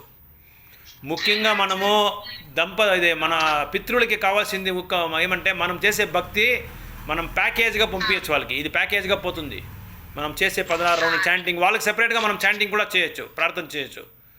అంటే వాళ్ళు వైకుంఠ లోకంలో ఉంటారో ఏ లోకంలో ఉంటారో మనం చెప్పేకే. దానికోసము మనం ఏం చేయాలా, వాళ్ళ కోసం మనం సెపరేట్గా, ఇప్పుడు మాతాజీ చెప్పారు కదా, అట్లా సెపరేట్గా చాంటింగ్ చేయొచ్చు. వాళ్ళ కోసం ప్రార్థన చేయొచ్చు. మనం ప్రార్థన చేయొచ్చు. వాళ్ళని భక్తులు చేయాలా, కృష్ణ భక్తి చేయాలా. మళ్ళీ వాళ్ళు మీ యొక్క లోకానికి పోయి మీకు భక్తులుగా కావాలా, మీకు దాసులుగా కావాలని చెప్పి మనం ప్రార్థన చేయొచ్చు.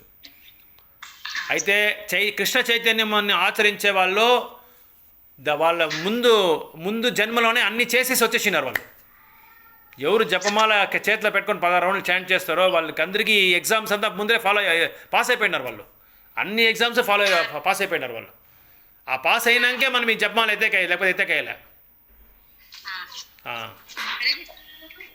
హరే కృష్ణ.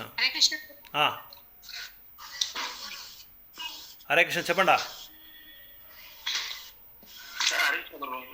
ಧನ್ಯವಾದ ಪ್ರಭು. ನಾವು ಯುಗಾದಿಗ್ದ ಮಾಡ್ತೀವಿ ಪ್ರಭು, ಈಗಲೂ ಮಾಡ್ಬೋದಾ 2 ಸಾರಿ? ಅದ ಉಗಾದಿಗೆ ಮಾಡ್ತಾ ಇದ್ದೀರಾ? ನಾವು ವರ್ಷ ಯುಗಾದಿಗ್ದ ಪಿತೃಗಳಿಗೆ ಮಾಡೋದು. ಓಕೆ. ಮತ್ತೆ ಈಗಲೂ ಅದೇ ತರ ಮಾಡಿದ್ರೆ 2 ಸಾರಿ ಆಗುತ್ತೆ ಅಲ್ಲ ಪ್ರಭು? ಮಾಡ್ಬೋದು ಈಗಲೂ ಆ್ಯಕ್ಚುಲಾಗಿ ಈ ಪಿತೃಪಕ್ಷ ಬರೋದೇ ಅದಕ್ಕೋಸ್ಕರನೇ. ಆ್ಯಕ್ಚುಲಾಗಿ ಪಿತೃಗಳಿಗೆ ಬಂದು ಊಟ ತಿಂಡಿ ಆಹಾರ ಇಲ್ದಿರ ತುಂಬ ಕಷ್ಟಪಟ್ಟು, ಈಗ ಈ ಟ್ರೈನಲ್ಲಿ ಟಿಕೆಟ್ ಬುಕ್ ಮಾಡಿದೆ ವೆಯ್ಟಿಂಗ್ ಲಿಸ್ಟಲ್ಲಿ ಇರುತ್ತೆ, ಗೊತ್ತಾ ನಿಮಗೆ? ವೆಯ್ಟಿಂಗ್ ಲಿಸ್ಟ್ ಅಂತ ಹೇಳ್ತಾರೆ. ಅವ್ರಿಗೆ ಸೀಟು ಇರಲ್ಲ, ಹೊರಗಡೆ ಕೂತ್ಕೊಳ್ಳೋಕ್ಕೂ ಜಾಗ ಇರಲ್ಲ, ರೆಸ್ಟ್ ರೂಮೇ ಇರಲ್ಲ ಅವ್ರಿಗೆ. ಎಲ್ಲಿ ರೆಸ್ಟ್ ಎತ್ಕೊಳ್ಳೋದೇ ಅವ್ರಿಗೆ ಗೊತ್ತಾಗಲ್ಲ, ಎಲ್ಲಿ ವಿಶ್ರಾಂತಿ ತೊಗೊಳಕ್ಕೆ ಒಂದು ಸ್ಥಳನೇ ಇರಲ್ಲ. ಅಂಥ ಜಾಗದಲ್ಲಿ ಅವ್ರು ಇರ್ತಾರೆ. ಅಂಥವ್ರಿಗೆ ನಾವು ಈ ಪಿತೃಪಕ್ಷದಲ್ಲಿ ಅಥವಾ ಏನೇದು ಮಹಾಲಯ ಅಮಾವಾಸ್ಯೆ ಸಮಯದಲ್ಲಿ ಅವ್ರಿಗೆ ಭಗವಂತನಿಗೆ ನೈವೇದ್ಯ ಮಾಡಿ ಆ ಪ್ರಸಾದನ ಕೊಟ್ಟರೆ ಅವ್ರಿಗೇನಾಗುತ್ತೆ, 1 ವರ್ಷ ಅವರು ತಿಂಡಿ ಊಟ ಆಹಾರ ಅವ್ರಿಗೆ ಕೊರತೆ ಇರಲ್ಲ. ಅದಿಲ್ದಿರ ನಮ್ಮ ಮನೆಯಲ್ಲಿ ಯಾವ ಥರವಾದ ಪಿತೃದೋಷ ಇರಲ್ಲ. ಈ ಪಿತೃದೋಷ ಇದ್ದರೆ, ಸಮಸ್ಯೆಗಳಿದ್ದರೆ, ಆಮೇಲೆ ವ್ಯಾಧಿಗಳೇನಾದರೂ ಇದ್ದರೆ ಅದೆಲ್ಲ ನಿವಾರಣೆ ಆಗಿಬಿಡುತ್ತೆ. ಬಟ್ ಆ ನೈವೇದ್ಯ ಆಗಿರೋ ಪ್ರಸಾದ ಮಾತ್ರ ಕೊಟ್ಟರೆ ಮಾತ್ರ ಈ ಥರ ಆಗುತ್ತೆ. ಸುಮ್ಮನೆ ಕೊಟ್ಟರೆ ಏನೂ ಆಗಲ್ಲ. ಯಾಕಂದರೆ ಭಗವಂತನ ಪ್ರಸಾದ ಬಂದು ಕರುಣೆ, ಅದಕ್ಕೆ ಹೆಸರೇ ಕರುಣೆ ಅಂತ ಅರ್ಥ ಹೆಸರು. ಅದಕ್ಕೋಸ್ಕರ ನೀವು ಈ ಪಿತೃಪಕ್ಷದಲ್ಲೇ ಮಾಡ್ಬೋದು. ಮಹಾಲಯ ಅಮಾವಾಸ್ಯೆ ದಿನ ಮಾಡಿಬಿಟ್ರೆ ಸಾಕು. ಅವತ್ತೊಂದು ದಿನ ಮಾಡಿದ್ರೆ ನೀವು ಈ ಪಿತೃಪಕ್ಷನ ಫಾಲೋ ಮಾಡೋ ಅಷ್ಟೇನು ಅವಶ್ಯಕತೆ ಇಲ್ಲ. ಆ ಮಹಾಲಯ ಅಮಾವಾಸ್ಯೆ ದಿನ ಎಲ್ಲರೂ ಮಾಡ್ತಾರೆ, ಆವತ್ತೇ ನೀವು ಮಾಡಿದ್ರೂ ಪರವಾಗಿಲ್ಲ. ಭಗವಂತನ ವಿಷ್ಣುವಿಗೆ ನೈವೇದ್ಯ ಮಾಡಿ ತುಳಸಿ ಹಾಕಿ ನಾವು ಹೇಳ್ಕೊಟ್ಟಿದ್ದಲ್ಲ ಮಂತ್ರ, ಆ ಮಂತ್ರನ ಹೇಳ್ಬೋದು. ನೋಡಿ ನೀವು ಬುಕ್ ನೋಡೇ ಹೇಳ್ಬೋದು. ಬಿಗ್ನೆಸ್ ಗಾರ್ಡೆಲ್ಲ ಇದೆ ಅದು 3 ಟೈಮ್ಸ್ 3 ಮಂತ್ರನೂ ಹೇಳ್ಬಿಟ್ಟು ನೈವೇದ್ಯ ಮಾಡಿ ಸಂಕಲ್ಪ ಮಾಡ್ಕೊಬೇಕು. ಈಗ ನಮ್ಮ ತಂದೆಯವರು ನಮ್ಮ ತಾಯಿಯವರು ಯಾರೋ ನಮಗೆ ಯಾರಿದ್ದಾರೋ ಅವ್ರಿಗೆ ಹೇಗಾದರೂ ಅವ್ರನ್ನ ಭಕ್ತರನ್ನ ಮಾಡಿ ಅವ್ರು ಯಾವ ಒಂದು ನರಕಲೋಕದಲ್ಲಾಗಲಿ ಮತ್ತು ಇದು ಕೀಳ್ಮಟ್ಟವಾದ ಲೋಕದಲ್ಲಿ ಅವರು ಹೋಗ್ತೀರಾ ನಿಮ್ಮ ವೈಕುಂಠ ಲೋಕಕ್ಕೆ ಬಂದು ಅವರು ಸಂತೋಷವಾಗಿ ನಿಮ್ಮನ್ನು ಸಂತೋಷ ಮಾಡಿ ನಿಮ್ಮನ್ನು ಕೀರ್ತನೆ ಮಾಡಿ ನಿಮಗೆ ಸಂತೋಷ ಮಾಡಬೇಕು, ನಿಮಗೆ ದಾಸರಾಗಬೇಕು ಅಂತ ನಾವು ಸಂಕಲ್ಪ ಮಾಡಿಕೊಂಡು ನಾವು ಪ್ರಾರ್ಥನೆ ಮಾಡ್ಬೋದು. சரி பிரபு. ஓகே மது ரைட். பிரபு ஹரே கிருஷ்ண பிரபு. ஹரே கிருஷ்ண சொல்லுங்க மது பிரபு. பிரபு நம்ம கிராண்ட் பேரண்ட்ஸ் லைக் தாத்தாவும் பாட்டியும் அவங்க ரீபர்த் எடுத்துட்டு இருந்தா அவங்களுக்கு எப்படி பிரபு அது போகும் ஆஃபர்? இது வந்து இங்க ப்ரே பண்றோம். ஓகே. அவங்க ரீபர்த் எடுத்துட்டு மனித பிறவியில இருந்தா அவங்களுக்கு எப்படி நம்ம அது எப்படின்னா பிரபு இது பித்ருங்களுக்கு அந்த பித்ருலோகத்தில் இருக்கவங்களுக்கு மட்டும்தான் இது. அவங்களுக்கு வந்து இது இதாகாது. மறுபடியும் அவங்க பர்த் எடுத்திருந்தா அவங்களுக்கு வந்து இது அப்ளிகபிள் ஆகாது. புரியுதுங்களா? இப்போ எங்கள் வீட்டில் அம்மாலாம் அப்போ பண்ணிட்டு தான் அவங்க பெங்களூரில் பண்ணிட்டு தான் இருந்தாங்க, இப்போ பண்ணிட்டு தான் வந்தாங்க. ஆமாம் தெரியும். சொல்லுங்கள். பட் அவங்க இன்கேஸ் மறுபிரிவு எடுத்திருந்தா நம்ம இருந்திருந்தா பட் எப்படி நம்ம பண்ணது வேஸ்டா அப்போ இன்னைக்கு? இல்லை அப்படி கிடையாது பிரபு. நம்ம வேஸ்ட்டுன்னு சொல்ல முடியாது. நம்ம பண்ண வேண்டிய கடமை நம்ம பண்ணிடுறோம், அவ்வளோதான். அவங்க எந்த உருவத்தில் வராங்களோ அப்போ அது வேற பர்த் ஆகிடுச்சு இல்லையா? அது பர்த்த ஜென்மையே வேற ஆகிடுச்சு இல்லையா? பிறப்பே வேற ஆகிடுச்சு இல்லையா? இப்போ நம்ம கிராண்ட் ஃபாதர் இருக்காங்க. நம்ம கிராண்ட் ஃபாதர் நம்மளுக்கு பையனாக வருவான் இல்லை பொண்ணாக வருவான்னு நினச்சிக்கோங்களேன். அந்த கிராண்ட் ஃபாதரோட அந்த பிறப்பு மட்டும்தான் இந்த பித்ரு இந்த பூஜை பண்ணுறது, பித்ரு பூஜை பண்ணுறது. அவங்க பிறப்பு எடுக்கிறது அது பிறப்பு கண்டிப்பாக எடுப்பாங்க. அவங்க இந்த பிறப்பு எடுத்திருப்பாங்கன்னு நம்மளுக்கு எப்படி தெரியும்? நம்ம கிராண்ட் சன்னாக வந்திருப்பாங்களா, இல்லை வேறு அனிமல்ஸ் பர்த் எடுத்துக்கலாம், வேறு பக்ஷியோட பர்த் எடுத்துக்கலாம். மனுஷரூபமே மனுஷ பிறவை எப்படி எடுத்துருக்குன்னு நம்மளுக்கு தெரியாது, பகவான் மட்டும்தான் தெரியாது, வேறு யாருக்குமே தெரியாது. சரி, அதுதான் பிறவி எடுக்காம இருந்ததா அந்த லோகத்துல இருந்திருப்பாங்க. ஆமா, கேஸ் அவங்க கொஞ்சம் புண்ணியங்கள் எதனா இருந்தா அவங்க ரீபர்த் கடவுள் கொடுத்திருந்தா மேபி இருந்தா அவங்க அந்த பூஜை நம்ம வந்து வேலிட் இருக்காது. அதான் நான் உங்களுக்கு என்ன சொல்றேன்னா, இந்த பித்ரு என்னதோ பித்ரு மாசா இது எதுக்காக செய்யறதுனா ஸ்பெசிஃபிக்கா, very specifically exclusively for those persons who have not taken any shelter. எங்கேயும் ஒரு ஷெல்டரே இல்லை எந்த லோகத்துலையும். இல்ல நம்ம வந்து கண்டிஷன்ஸ் அப்ளை பண்ணிருக்கலாம். இன் கேஸ் அவங்க நாம வந்து ஒரு ஓகே ரீபர்த் இருந்தா ஓகே தான். இன் கேஸ் இல்லாம இருந்தா இது அப்ளிகபிள் ஆகும். அதான் பிரபு நான் உங்களுக்கு சொல்ல வரேன். Exclusively for those pitrus who have not taken any shelter anywhere else. எங்கேயும் ஷெல்டரே எடுக்காமல் அவங்களுக்கு என்ன சொல்கிறது, அகாமடேஷன் இருக்காது, உணவு இருக்காது, எதுவுமே இருக்காது. அவங்களுக்கு உணவே இருக்காது. அவங்க வெயிட் பண்ணிகிட்டு இருக்காங்க பிரபு. அதான் நான் சொன்னேன், ட்ரெயினில் வெயிட்டிங் லிஸ்ட் மாதிரி அவங்க வெயிட் பண்ணிகிட்டு இருக்காங்க. ஒரு என்ன சொல்கிறது, ஒரு ரெஸ்ட் ரூமில் வந்து வெயிட் பண்ணிட்டு இருக்காங்க, ஒரு விஷ்ராந்தி பவனில் வந்து வெயிட் பண்ணிட்டு இருக்காங்க. அவங்களுக்கு தான் இது exclusively for them it is. அப்படின்னா என்ன அர்த்தம்? அவங்க வந்து பிறப்பு இன்னும் எடுக்கலன்னு அர்த்தம். புரியுதுங்களா? இல்லை நம்ம கெஸ் பண்ணி நம்ம வந்து இது வந்து பாசிபிலிட்டி இருக்கா இல்லையா நமக்கு தெரியாது. இன்கேஸ் எடுத்திருந்தா இல்லை எடுக்க இவங்க எடுக்க மாட்டாங்க. இவங்க ஆக்சுவலி இவங்களோட பிளாட்ஃபார்மே அந்த பிளாட்ஃபார்ம் தான். அகாமடேஷனில் இவங்களுக்கு வந்து ஃபுட்டில் இது இருக்காது, உணவே இருக்காது. இவங்களுக்கு உணவும் இருக்காது, அகாமடேஷன் இருக்காது, உணவு கிடைச்சிருக்காது. ஓகே, ரீபர்த் எடுத்துட்டு இருந்தா எப்படி ரீபர்த் எடுக்க முடியாது. இவங்க இந்த பித்ருங்க வந்து எடுக்க முடியாது. ரீபர்த் எடுத்துதான் அவங்களுக்கு கணக்கு வரதில்லை. அவங்களுக்கு இந்த ஆஃபரிங் வந்து அவங்களுக்கு போகிறதில்ல. இவங்க ஆஃபரிங்கே போகிறதில்ல. இந்த ஆஃபரிங் எப்படியாவது அவங்க வந்து எங்க தாத்தாவும் பாட்டி வந்து ரொம்ப ஸ்பிரிச்சுவல் இது இருக்கு, ஸ்பிரிச்சுவல் இருந்திருக்காங்க. அப்போ ரெண்டு ஆப்ஷன், ஒண்ணு வந்து பகவான்கிட்ட போயிட்டு இருக்கணும், இல்லனா நாம திருப்பி ஒரு நல்ல ஒரு ஃபேமிலில ரீபர்த் எடுத்துருக்கணும். ஓகே, எஸ் பிரபு. இங்கே இங்கே ஒரு கிளாரிஃபிகேஷன் என்னென்னா, இப்போ ஒரு வேளை உங்கள் கிராண்ட் ஃபாதரோ மதர் வந்து ஸ்பிரிச்சுவலாக இருந்திருந்தா அவங்க எப்படி உடல் விட்டுருக்காங்கன்றது நம்ம வந்து கன்சிடரேஷன் பண்ணுவோம். வைகுண்ட ஏகாதசி தான் விட்டாங்க அவங்க பிரபு. எஸ் பிரபு. இப்போது வைகுண்ட ஏகாதசினாலே நிறைய பேர் உடல் விட்டுருக்காங்க. But on what consciousness, what is Dhar consciousness? என்ன ஸ்டாண்டிங் பண்ணிட்டு இருந்தாங்க அப்போ? ஹரே கிருஷ்ணா தான் அவங்களுக்கு நாங்கள் ட்ரைனிங் கொடுத்துருந்தோம். அப்படியா? அப்போ ஓகே, அவங்க டெஃபினட்டாக போயிருப்பாங்க. ஹரே கிருஷ்ண மந்திரம் சாண்ட் பண்ணி பகவானை வந்து ஸ்மரணம் பண்ணி அவங்க பகவானோட இதுலேயே அந்த கான்ஷியஸில் இருந்திருந்தால் கண்டிப்பாக அவங்க பகவான் கிட்ட போவாங்க. அப்போது இன்னொன்று பிரபு, இன்னொரு அடையாளம் என்னென்னா, அவங்க உடல் விடும்போது எந்த இடத்துல உடலில் வந்து இந்த பாடியில் வந்து எந்த இடத்துல வந்து உடல் விட்டுருக்காங்கன்றது ரொம்ப இம்பார்ட்டண்ட்டு. சில பேருக்கு வயிறில் உயிர் போயிடும், கண்ணில் போகும், மூக்கில் போகும், வாயில் போகும். அப்புறம் வந்து அதம பாகத்தில் போகும். அதாவது நம்ம தொப்புள் கீழே போகும் சில பேருக்கு உயிர். எங்கே உயிர் விட்டுருக்காங்கன்றதோ இதெல்லாம் இருக்குது நிறையா. நீங்கள் கருட புராணம் படித்தா அதில் இருக்கும். எங்கே உயிர் விட்றாங்க, அதாவது உடல் அவங்க நிஜமாக விட்டுருந்தா பின்னாடி வந்து இந்த சுழின்னு சொல்லுவாங்க பாருங்கள், தலையில் சுழி, அந்த சுழியில் உயிர் ஆத்மா வெளியே வந்தால் அது நேராக வைகுண்டத்துக்கு போயிடும். வேறு எந்த இடத்துலையும் உயிர் விட்டால் கூட அவங்க வைகுண்டத்துக்கு போயிருக்க மாட்டாங்க. கண்ணுலையோ மூக்குலையோ அப்படின்னா போயிருந்தா அவங்க வந்து உயர்ந்தமான லோகத்துக்கு போவாங்க, ஹையர் பிளானட்ஸ் போவாங்க. அதம பாகத்தில் போயிருந்தால் லோவர் பிளானட்ஸ் போவாங்க. 14 லோகத்தில் இருக்கிற லோவர் பிளானட்ஸ் கீழ்மட்டமான லோகத்துக்கு போவாங்க.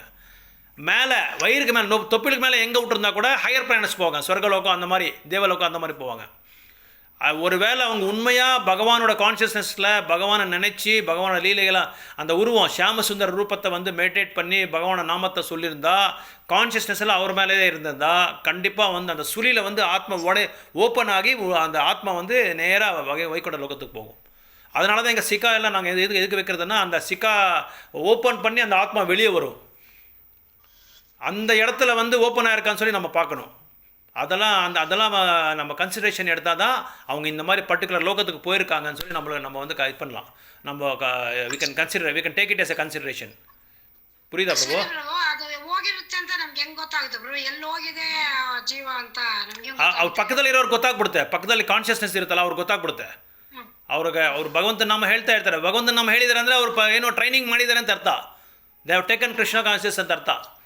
ಕೃಷ್ಣ ಭಕ್ತಿ ಮಾಡಿದ್ದಾರೆ ಅಂತ ಅರ್ಥ. ಈಗ ಕೃಷ್ಣ ಕಾನ್ಷಿಯಸ್ ಪ್ರಭು ಚಾಂಟಿಂಗ್ ಮಾಡ್ತಾ ಇದ್ದಾರೆ ಕೈನಲ್ಲಿ, ವೈಕುಂಠ ಏಕಾದಶಿ ತೀರ್ಥ ಕೊಡ್ತಿದ್ದಾರೆ, ಪ್ರಸಾದ ತಿಂದು ಹಂಗೆ ಪ್ರಾಣ ಬಿಟ್ಬಿಟ್ರು ಪ್ರಭು ನಮ್ಮಮ್ಮ. Very good, nice, good, very good journey. But ಇಲ್ಲಿ ಏನಂದರೆ ಇಂಪಾರ್ಟೆಂಟು, ಎಲ್ಲರೂ ಏನು ಅನ್ಕೊಂಡ್ಬಿಟ್ಟಿದ್ದಾರೆ ಅಂದರೆ ವೈಕುಂಠ ಏಕಾದಶಿ ದಿನ ಸತ್ತೋಗ್ಬಿಟ್ರೆ, if one leaves the body on Ekadashi day, on Vaikunta Ekadashi day, on Janmashtami day, on Balaram Jayanti day, they will definitely go to ಇದು spiritual planets ಅನ್ಕೊಂಡಿದ್ದಾರೆ. ಆಧ್ಯಾತ್ಮಿಕ ಲೋಕ ಹೊಟ್ಟೋಗ್ತಾರೆ ಅಂದ್ಕೊತಾರೆ. ಅದು ಒಂದು ರಾಂಗ್ ಅದು ಇಲ್ಯೂಷನ್. ಅದು ಒಳ್ಳೆ ದಟ್ಸ್ ನಾಟ್ ಪ್ರಾಪರ್ ಅಂಡರ್ಸ್ಟ್ಯಾಂಡಿಂಗ್. ಅದು ಒಳ್ಳೆ ಅರ್ಥ ಅಲ್ಲ ಅದಕ್ಕೆ. ಯಾವತ್ತಿನ ದಿನ ಆದ್ರೂ ಪರವಾಗಿಲ್ಲ, ನೀವು ಆವತ್ತು ಭಗವಂತನ ಚೈತನ್ಯದಲ್ಲಿ ಇರಬೇಕು, ಕೃಷ್ಣ ಕಾನ್ಷಿಯಸ್ಸಲ್ಲೇ ಇರಬೇಕು. ಈಗ ನಾವು ಓದ್ತಾ ಇದ್ದೀರಿ, ಭಾಗವತ ಓದ್ತಾ ಇದ್ದೀರಿ, ಭಗವಂತನ 15ನೇ ಅಧ್ಯಾಯ ಓದ್ತಾ ಇದ್ದೀರಿ, ಓದ್ತಾ ಹಂಗೆ ಬಿಟ್ಬಿಟ್ರಿ ದೇಹನ. ಅವಾಗ ನಮಗೇನಿರುತ್ತೆ, ಕೃಷ್ಣ ಇದು ಕ್ರಿಯೇಟ್ ಮಾಡಿದ್ದಾರೆ, ಗರ್ಭೋದಾಕ್ಷ ವಿಷ್ಣು ಬಗ್ಗೆ ನಾವು ಜ್ಞಾಪಕ ಮಾಡ್ಕೊಂಡಿದ್ದೀರಿ, ಕಾರಣೋದಾಕ್ಷ ವಿಷ್ಣು ಬಗ್ಗೆ ಜ್ಞಾಪಕ ಮಾಡ್ಕೊಂಡ್ರೆ ಸೀದಾ ನಾವು ವೈಕುಂಠ ಕೊಟ್ಟೋಗ್ಬಿಡ್ತೀರಿ. ಅದಕ್ಕೆ ಕೃಷ್ಣ ಏನು ಹೇಳ್ತಾರೆ ಅಂದರೆ, ಪ್ರತಿನಿತ್ಯ ನನ್ನ ಚಿಂತೆನಲ್ಲಿರಿ ಅಂತ ಹೇಳ್ತಾರೆ. ಅನನ್ಯ ಚಿಂತೆಯಂತೋ ಮಾಂ. ಯಾವಾಗಲೂ ನನ್ನ ಚಿಂತೆನಲ್ಲಿದ್ದರೆ ನಾವೇನಾಗುತ್ತೆ, ಆ ಚಿಂತೆ ಏನು ಮಾಡುತ್ತೆ, ನಮ್ಗೆ ಅಲ್ಲಿ ರಿಸಲ್ಟ್ ಕೊಡುತ್ತೆ. ನಾವು ದೇಹ ಬಿಡುವಾಗ ಭಗವಂತನ ಜ್ಞಾಪಕ ಬರುತ್ತೆ, ಕೈಯಲ್ಲಿ ಬರುತ್ತೆ, ಅವಾಗ ಸೀದಾ ಭಗವಂತನ ಹತ್ರ ಹೋಗ್ಬೋದು. ಏಕಾದಶಿ ದಿನ ಎಲ್ಲರೂ ಅನ್ಕೊಂಡ್ಬಿಟ್ರೆ ಏಕಾದಶಿ ದಿನ ಹೋಗಿ ವೈಕುಂಠ ದ್ವಾರ ಹೊರಟೋಗ್ಬಿಟ್ರೆ ಭಗವಂತನ ಹತ್ರ ಹೋಗ್ಬೋದು ಅಂದ್ಕೊಂಡಿದ್ದಾರೆ. That is only helping a living entity to remember Krishna. At least ಇವತ್ತಾದರೂ ಇಲ್ಲಿ ಬಂದಿದ್ರೆ ಇನ್ಮೇಲಾದರೂ ನೀವು ನನ್ನ ಸ್ಮರಣೆ ಮಾಡ್ಕೊಳ್ರಿ, ಬಿಡಬೇಡಿ ಅಂತ ಒಂದು ಸಪೋರ್ಟ್ ಕೊಡ್ತಾ ಇದ್ದಾರೆ ಅಷ್ಟೇ. ಒಂದು ಕ್ಲೂ ಪಾಯಿಂಟ್ ಕೊಡ್ತಾ ಇದ್ದಾರೆ ನಮಗೆ.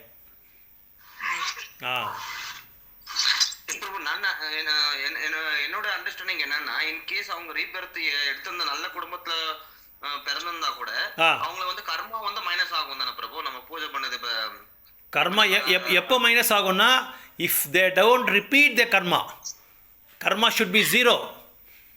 விகர்மா வந்து ஜீரோ ஆகிடணும். கர்மா எல்லாமே ஜீரோ ஆகிடணும். எல்லாமே அகர்மாவாக இருக்கணும்.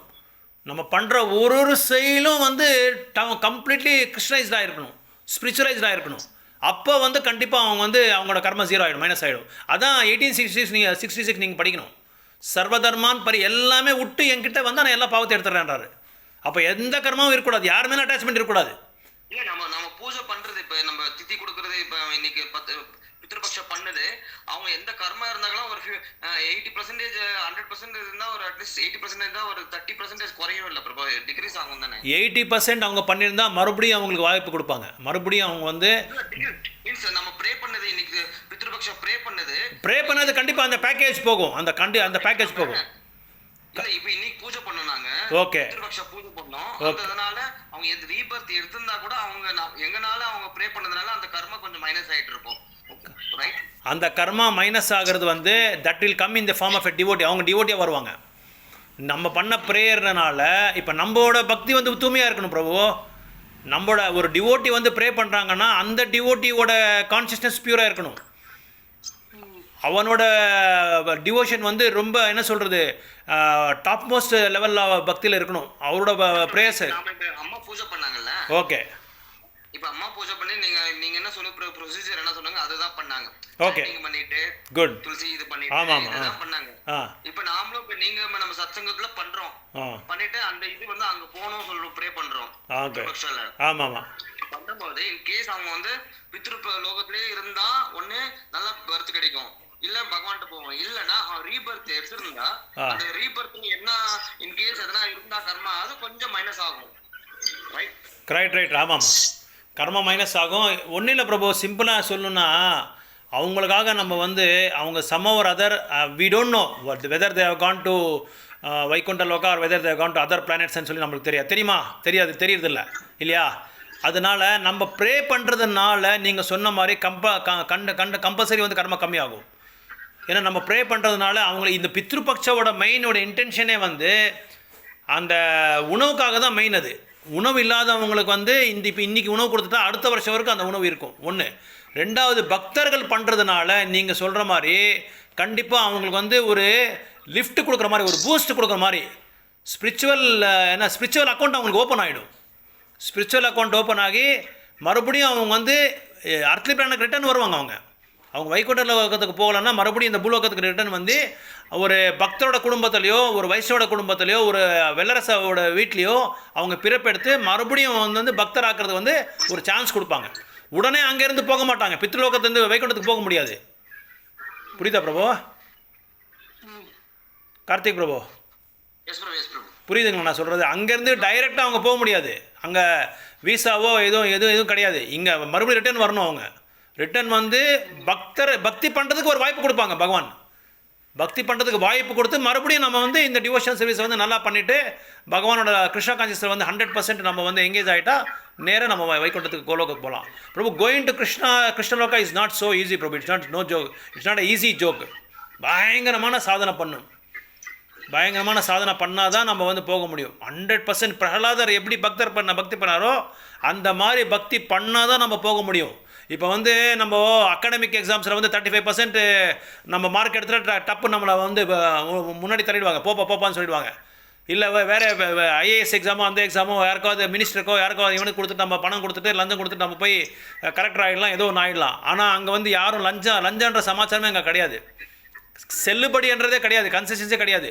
100% பக்கா பியூராக இருந்தால் தான் நாம் அந்த இதுக்கு போக முடியும். அப்படி இல்லைன்னா ஒரு வேளை நம்ம பண்ணுற பக்திக்கு மறுபடியும் இன்னொரு பிறப்பு கொடுப்பாரு. இன்னொரு பிறப்பு கொடுத்து அதில் வந்து நம்ம ஃபெயில் ஆகாமல் 100க்கு 100 மார்க்கை வாங்கி நம்ம இது போக முடியும், பகவானோட லோகத்துக்கு போக முடியும். ஆனால் இது பண்ணுறது எல்லாமே நம்மளுக்கு ஒரு சப்போர்ட் மாதிரி தான், ஒரு ஹெல்ப். இது எல்லாமே நம்ம பண்ணுறதுக்கு ஒரு வழி காமிக்கிற மாதிரி பகவான். இந்த வைகுண்ட ஏகாதசி ஃபாலோ பண்ணுறது, வைகுண்ட ஏகாதசி நாள் விரதம் இருக்கிறது, அன்றைக்கி வந்து பகவானோட நாமத்தை சொல்கிறது. நீங்கள் சொன்ன மாதிரி இப்போ பித்ருபக்ஷத்தில் வந்து அந்த பகவானோட பிரசாதம், அந்த பிரசாதம் சாப்பிட்றதுனால is account will be opened, his spiritual account will be opened and there are lot of chances for him to go to Krishna Loka. There are lot of chances. அந்த மாதிரியே பண்ணிட்டு இருந்தால் அவங்களுக்கு ஒரு வாய்ப்பு கிடைக்கும். அந்த வாய்ப்பு கிடைக்கிறதுனால என்ன பண்ணுவாங்க, அவன் டிவோஷன் சர்வீஸ் கண்டினியூஸாக பண்ணுறதுக்கு வந்து ஒரு இது கிடைக்கும், ஒரு கிரவுண்டு கிடைக்கும், அவங்களுக்கு ஒரு பிளாட்ஃபார்ம் கிடைக்கும். Okay bro. ಪ್ರಭು ನಮ್ಮ ಅತ್ತೆಯವರು ಪ್ರಾಣ ಬಿಡುವಾಗ ನಮ್ಮ ಯಜಮಾನ್ರಿಗೆ ಡೆಲಿವರಿ ಆಗಿ 7 ದಿವಸ ಕಣ್ಣೇ ಬಿಟ್ಟಿಲ್ಲಂತೆ. ಆಗ ನಮ್ಮ ಅತ್ತೆಯವರೇ ಹೆಸರಿಟ್ಬಿಟ್ಟು ಆಮೇಲೆ ಹೆಸರಿಟ್ಬಿಟ್ಟು ಒಂದು 20 ಜನ ಇದ್ರಂತೆ ಗೌಡ್ರ ಮನೆ. ಎಲ್ರಿಗೂ ಕೃಷ್ಣ ರಥದಲ್ಲಿ ಬಂದಿದ್ದಾರೆ, ನನ್ನ ಕರೀತಾ ಇದ್ದಾರೆ, ಫುಲ್ಲು ಲೈಟ್ಗಳಿದೆ, ನಾನು ಹೋಗ್ತೀನಿ, ಎಲ್ರು ಗೋವಿಂದ ಅಂತ ಕರೀರಿ ಅಂತ ಹೇಳಿದ್ರಂತೆ. 3 ಸಾರಿ ಗೋವಿಂದ ಗೋವಿಂದ ಅಂದ್ಮೇಲೆ ಆ ಅಮ್ಮಕ್ ಪ್ರಾಣ ಹೋಗ್ಬಿಡ್ತಂತೆ. ಈಗ ಅವರು ಎಲ್ಲಿ ಹೋಗಿರ್ತಾರೆ ಪ್ರಭು? ಅದೇ ನಾನು ಹೇಳ್ತಾ ಇರೋದು, ದೇಹದಲ್ಲಿ ಪ್ರಾಣ ಎಲ್ಲಿ ಬಿಟ್ಟಿದ್ದಾರೆ ಅಂತ ತುಂಬಾ ಇಂಪಾರ್ಟೆಂಟ್.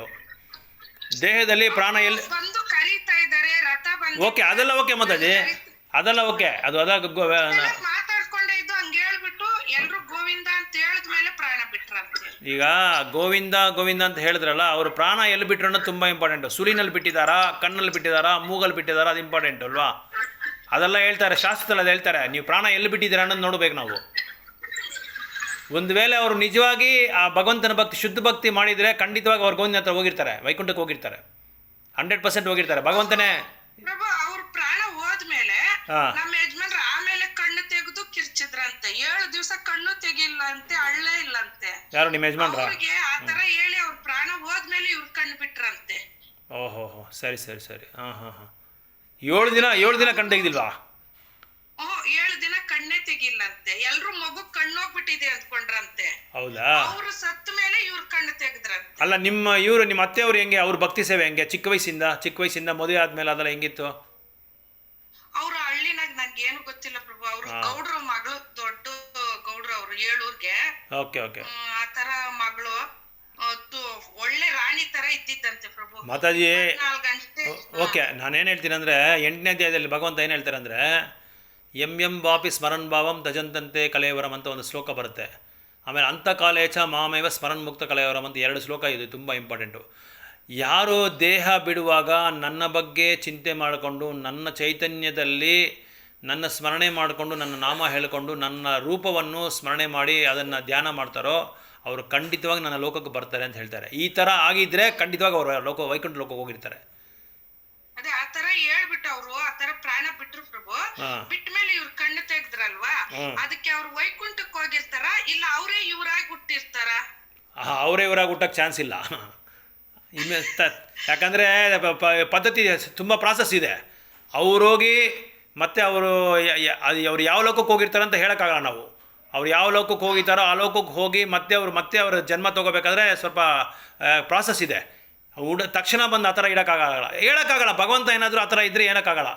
ಭಗವಂತ ಒಂದು ವೇಳೆ ಆ ಥರ ಅರೇಂಜ್ಮೆಂಟ್ ಮಾಡೋದು ಹೇಳೋಕ್ಕಾಗಲ್ಲ. ಬಟ್ ಮೋಸ್ಟ್ಲಿ ಆ ಥರ ಇರಲ್ಲ. ಅವ್ರು ಇದರಲ್ಲಿ ಹುಟ್ಟಿರೋಕ್ಕಾಗಲ್ಲ. ಯಾಕಂದರೆ ತುಂಬ ಅದು ಟೈಮ್ ತೊಗೊಳುತ್ತೆ. ತಕ್ಷಣ ಯಾವತ್ತು ಅದು ಮತ್ತು ಆ ಗರ್ಭದಲ್ಲಿ ಪ್ರವೇಶ ಆಗಲ್ಲ ಅದು. ಯಾಕಂದರೆ ಅದಕ್ಕೆ 1 ತಿಂಗಳು ಕಾಲ ಆದಮೇಲೆ ಆ ದೇಹ ಇದಾಗೋದು. 1 ತಿಂಗಳು ಅಲ್ಲೇ ಇರುತ್ತೆ, ಆತ್ಮ ಅಲ್ಲೇ ಇರುತ್ತೆ. ದೇಹ ಹೊಟ್ಟೋಗುತ್ತೆ, ಆತ್ಮ ಅಲ್ಲೇ ಇರುತ್ತೆ. ಆತ್ಮ 1 ತಿಂಗಳು ಪ್ರಯಾಣ ಮಾಡುತ್ತೆ. ಆ ಪ್ರಯಾಣ ಮಾಡಿದ್ಮೇಲೆ ಅದು ಭಗವಂತ ಬಂದು ಡಿಸೈಡ್ ಮಾಡ್ತಾರೆ ಯಾವ ಕಡೆ ಹೋಗ್ಬೇಕು, ಇವ್ರು ಎಲ್ಲಿ ಹೋಗಬೇಕು ಅಂತ ಡಿಸೈಡ್ ಮಾಡ್ತಾರೆ. ಅವ್ರ ಕರ್ಮ ಎಲ್ಲ ನೋಡಿ ಅವರ ನಿಜವಾಗಿ ನನ್ನ ಸ್ಮರಣೆ ಮಾಡಿದ್ದಾರೆ ಅಂತ ನೋಡ್ತಾರೆ. ಅಜಾಮಿಲ ಸ್ಟೋರಿ ಅದೇ. ಅಜಾಮಿಲ ಭಗವಂತನ ಸ್ಮರಣೆ ಮಾಡ್ಕೊಂಡಿದ್ದಕ್ಕೆ ಅವರು ಸೀದಾ ವೈಕುಂಠ ಲೋಕ ಕೊಟ್ಟು ಹೋದರು. ನಾರಾಯಣ ನಾರಾಯಣ ಅಂತ ಹೇಳಿದಕ್ಕೆ ಅವರು ಚೆನ್ನಾಗಿ ಮಾತಾಡಿ ಎಲ್ಲ ಹೇಳಿದ್ರಂತೆ. ರಥ ಬಂದಿದೆ, ರಥದಲ್ಲಿ ಫುಲ್ ಲೈಟ್ಗಳಿದೆ, ಕೃಷ್ಣ ಇದ್ದಾರೆ, ನನ್ನ ಕರೀತಾ ಇದ್ದಾರೆ, ನಾನು ಹೋಗ್ತೀನಿ. ಆದರೆ ಇನ್ನೊಂದು ನೀವು ಕೇಳಿದ್ರಲ್ಲ ಇವಾಗ ಒಳ್ಳೆ ಪ್ರಶ್ನೆ. ಒಂದು ವೇಳೆ ನಿಮ್ಮ ಯಜಮಾನರಾಗಿ ಹುಟ್ಟಿದ್ದಾರೆ ಅಂತ ಹೇಳ್ಬಾರ್ದು. ಯಾಕಂದರೆ ವೈಕುಂಠ ಲೋಕಕ್ಕೆ ಹೋಗೋರು ಮತ್ತೆ ವಾಪಸ್ ಬರಲ್ಲ. ಗೋವಿಂದನ ಹತ್ರ ಹೋದವರು ಮತ್ತೆ ಗರ್ಭದಲ್ಲಿ ಪ್ರವೇಶ ಆಗಲ್ಲ. ಮತ್ತೆ ಅವ್ರು ಹೋದ್ಮೇಲೆ ಇವ್ರು ಕಣ್ಣು ಬಿಟ್ಟಿದ್ದಾರೆ 7 ದಿವಸ. ಅದು ಬೇರೆ ವಿಷಯ. ಅದು ಅವ್ರು ಕಣ್ಣು ಬಿಟ್ಟಿರೋದು ಬೇರೆ ವಿಷಯ. ಮೇ ಬಿ ಸೈಂಟಿಫಿಕ್ ಆಗಿ ಏನಾದರೂ ಪ್ರಾಬ್ಲಮ್ ಇದ್ದಿರ್ಬೋದು. ಸೈಂಟಿಫಿಕ್ ಆಗಿ ಪ್ರಾಬ್ಲಮ್ ಇದ್ದು ಇವ್ರಿಗೆ ಹೋದ್ಮೇಲೆ ಅದು ಕಣ್ಣು ತೆಗೆದಿರ್ಬೋದು. ಅದು ಮೆಡಿಸಿನ್ಸ್ ಏನೋ ವರ್ಕ್ ಆಗಿ, ಆಮೇಲೆ ಔಷಧಿ ಏನೋ ವರ್ಕ್ ಆಗಿ ಮೇರೆ ಅವ್ರಿಗೆ ಕಾನ್ಷಿಯಸ್ನೆಸ್ ಬಂದಿರ್ಬೋದು, ಪ್ರಜ್ಞೆ ಬಂದಿರ್ಬೋದು. ಇದರಿಂದನೇ ಅಂತ ನಾವು ಹೇಳೋಕ್ಕಾಗಲ್ವಲ್ಲ. ಪ್ರಾಣ ಹೋಗ್ತಾನೆ ಇಲ್ಲಿ ಕಂಡುಬಿಟ್ರಂತೆ. ಅದೇ ಮತ್ತೆ ಅದು ಕೋಯಿನ್ಸೈಡ್ ಆಗುತ್ತೆ. ಆ ಥರ ಅದು ಕೋಯಿನ್ಸೈಡ್ ಆ ಥರ ಆಗುತ್ತೆ.